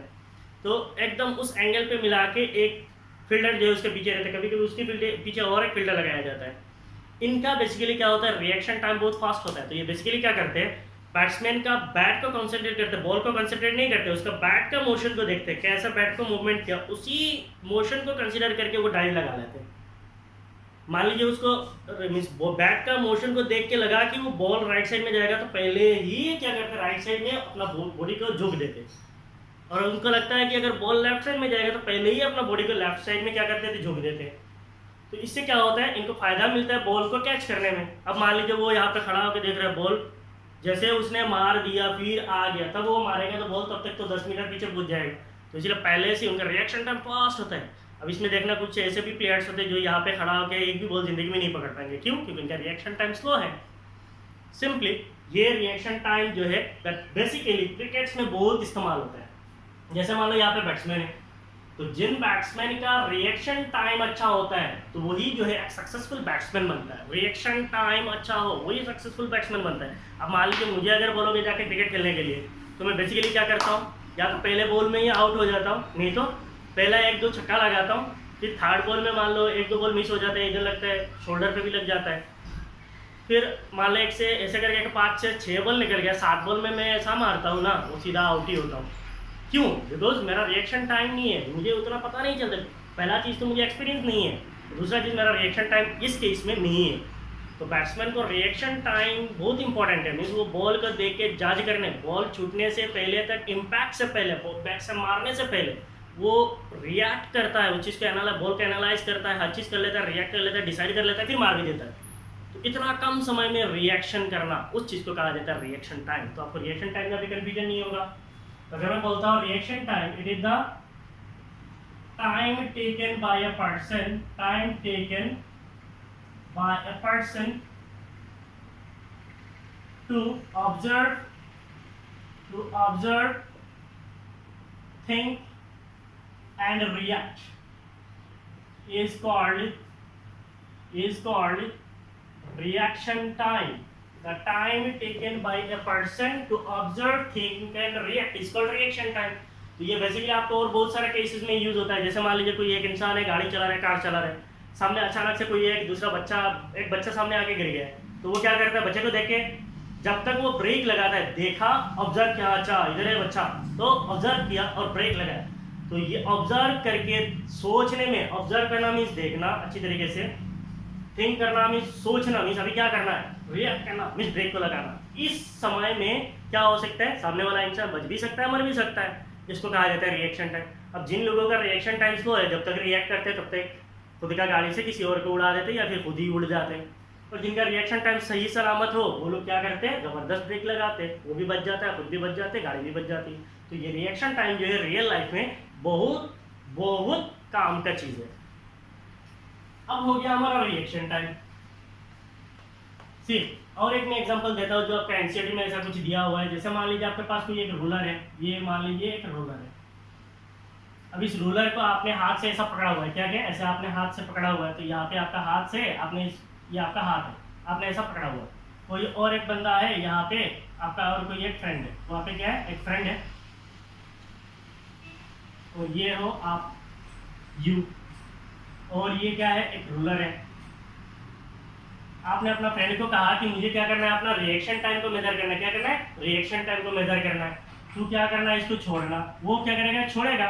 वो छोड़ते ही, ऐसा तो नहीं है कि वो छोड़ेगा, मान लो वो छोड़ेगा, ऐसा पकड़ा हुआ, वो छोड़ने से पहले आप पकड़ दिए, वो तो मूव ही नहीं करेगा ना, वो पकड़ा ही है वो है। आप मान लीजिए उसको बोला तू छोड़, फिर आपने पकड़ा, तो वो छोड़ते हुए और आप पकड़ते हुए जो समय लगेगा उस समय को कहा जाता है रिएक्शन टाइम। तो ये जो रिएक्शन टाइम है ये प्रैक्टिकली वेरी करता है, सिचुएशन पे वेरी करता है। अब यहाँ पे तो आपको पहले से ही पता है अपना दोस्त जो है छोड़ने वाला है, तो पहले ही आपका ब्रेन अलर्ट हो जाता है, वो छोड़ने वाला है, आप बहुत जल्दी पकड़ लेंगे, रिएक्शन टाइम कम लगेगा। अब सामने वाला अचानक आप गाड़ी चलाते हो एकदम मस्त होकर गाड़ी चला रहे 50 किलोमीटर पर आवर स्पीड से चलाते जा रहे हो, सामने अचानक से इंसान आ गया, तो आपको फिर ब्रेक मारने में फिर आपका रियल रिएक्शन टाइम पता चलेगा कि what is your reaction time. तो यहाँ पे रिएक्शन टाइम को कैलकुलेट किया गया। मान लीजिए फ्रेंड ने इस रोलर को छोड़ा, वो नीचे जाएगा, तो नीचे जाने कुछ समय जाने के बाद आप क्या करेंगे, इसको पकड़ेंगे। तो मान लीजिए ये तब तक नीचे पहुंच गया, कितना नीचे पहुंच गया, मान लीजिए यहाँ पे एक एग्जांपल दिया हुआ 21 सेंटीमीटर। अगर 21 सेंटीमीटर नीचे चला जाता है उसके बाद आप पकड़ते हो, तो आपका रिएक्शन टाइम कितना होगा। तो इसको कैलकुलेट करने के लिए एक छोटा सा काइनेमेटिक इक्वेशन लगाएंगे using kinematic equation. What is the kinematic equation, it is v square minus v not square will be equal to कितना है 2a, डिस्टेंस मान लीजिए x है, सो इट इज 2ax है। तो ये इधर से जाएगा, जाने से इनिशियली तो ये रास्ते हैं, जब फाइनली जब आपका हाथ में आएगा, it is under acceleration due to gravity है, फाइनली आप पकड़ लेंगे तो final velocity will become 0। Yes, initial velocity 0 means वो छोड़ने से पहले, मींस यहाँ से कंसीडर कर रहे हैं, तो इनिशियल वेलोसिटी कितना है, इनिशियल वेलोसिटी 0, इनिशियल वेलोसिटी 0 है, तो इसका मतलब फाइनल वेलोसिटी कितना होगा, इट विल बी 2। एक्सेलरेशन कितना है, acceleration is minus g, it is acceleration due to gravity into x। तो हमें क्या निकालना है, रिएक्शन टाइम निकालना है। यहाँ से हमें टाइम कहाँ से मिलेगा, इस इक्वेशन से टाइम नहीं मिलेगा, हमें कौन सा यूज कंसीडर करना पड़ेगा, वो टाइम वाला कंसीडर करना पड़ेगा। डिस्टेंस से the distance travelled is x will be equal to ut plus half at square, so v naught t plus half a t square। इसको चेंज करेंगे, डिस्टेंस मान लो x, it is equal to v naught, initial velocity मेरा कितना है 0 plus half acceleration due to gravity क्या minus g, time को मैं ले लेता हूँ रिएक्शन टाइम, तो t स्क्वायर हो गया। इसका मतलब 2x इज इक्वल टू क्या है minus g t r square है। इसका मतलब t r square equal to क्या है, t r square equal to क्या है minus 2x divided by g है। तो इसका मतलब what will be the reaction time, the reaction time will be equal to under root 2x divided by g। तो time है, इसका माइनस होने से नहीं होगा, ठीक है। तो आप इसका कंसीडर ही नहीं करना, we are considering only the time, तो इसीलिए यहाँ तक माइनस रहने तो कोई प्रॉब्लम नहीं है। बट रियल आपका जो रिएक्शन टाइम होगा, that reaction time will be t r will be under root 2x divided by g। Now इस केस में अगर मैं रिएक्शन टाइम को निकालता हूँ, what will be the reaction time, it will be under root 2। Question में क्या बोला है, यहाँ पे x है, what is the x, the distance travelled before you react, what is the distance, it is 21 centimetre, 21 centimetre means 10 power -2 divided by g, acceleration due to gravity से it is 9.8 metre per second square. तो आपका जो time आएगा that will be in second. तो आपका जो ये इस केस में रिएक्शन टाइम आता है, that reaction time is approximately equal to 0.2 second है। ये आपका एनसीईआरटी का एग्जांपल है, ठीक है। तो आपको समझ में आ गया व्हाट इज रिएक्शन टाइम। तो आज के क्लास में हमने क्या पढ़ा, आज का क्लास में हम लोगों ने पढ़ा है मोशन अंडर फ्री फॉल और मोशन अंडर ग्रेविटी। ग्रेविटी के अंडर पे जो मोशन होता है, फिर हम लोगों ने वहाँ पे क्या पढ़ा है, उसके बारे में पढ़ा है। फिर काइनेमेटिक इक्वेशंस को मॉडिफाई किया, उसके बाद हम लोगों ने इंपॉर्टेंट पॉइंट्स को पढ़ा, रियल टाइम में क्या क्या चीज़ चेंज होता है। उसके बाद हमने पढ़ा ग्राफिकल रिप्रेजेंटेशन। उसके बाद एक छोटा सा टॉपिक हम लोगों ने पढ़ा, it is called stopping distance. उसके बाद हमने पढ़ा है रिएक्शन टाइम। और इन टॉपिक्स के साथ आपका जो थियोरेटिकल पार्ट है मोशन इन स्ट्रेट लाइन का, दैट इज एंड, ठीक है। उसके बाद मैं कोशिश करूंगा कुछ न्यूमेरिकल्स के ऊपर वीडियो बनाने के लिए, बेसिकली बहुत टाइम कॉन्स्टेंट होता है, ठीक है, इसलिए नहीं बना पा रहा हूँ। So I will try to produce some videos on numericals and I will deliver it to you and for you. आपने थ्योरी को अच्छी तरीके से पढ़ लिया, now you take some reference books, do some problems, you will have mistakes, you will do mistakes, you will commit mistakes, but somehow you will learn, ठीक है। तो इन सब के साथ हमारा ये क्लास यहीं पे ख़त्म होता है। आप सब लोग जो है मेरे लिए दुआ करना और मैं आप सभी लोगों के लिए दुआ करता हूँ, ठीक है। अगर मेरा क्लास आपको अच्छा लगे तो आप अपने फ्रेंड्स और रिलेटिव जो भी स्टूडेंट है, जो जिनको अभी एट प्रेजेंट क्लास 11 और 12 का फिजिक्स पढ़ना है, आप उनको शेयर कर सकते हैं। Thank you for watching my videos. Thank you, bye bye.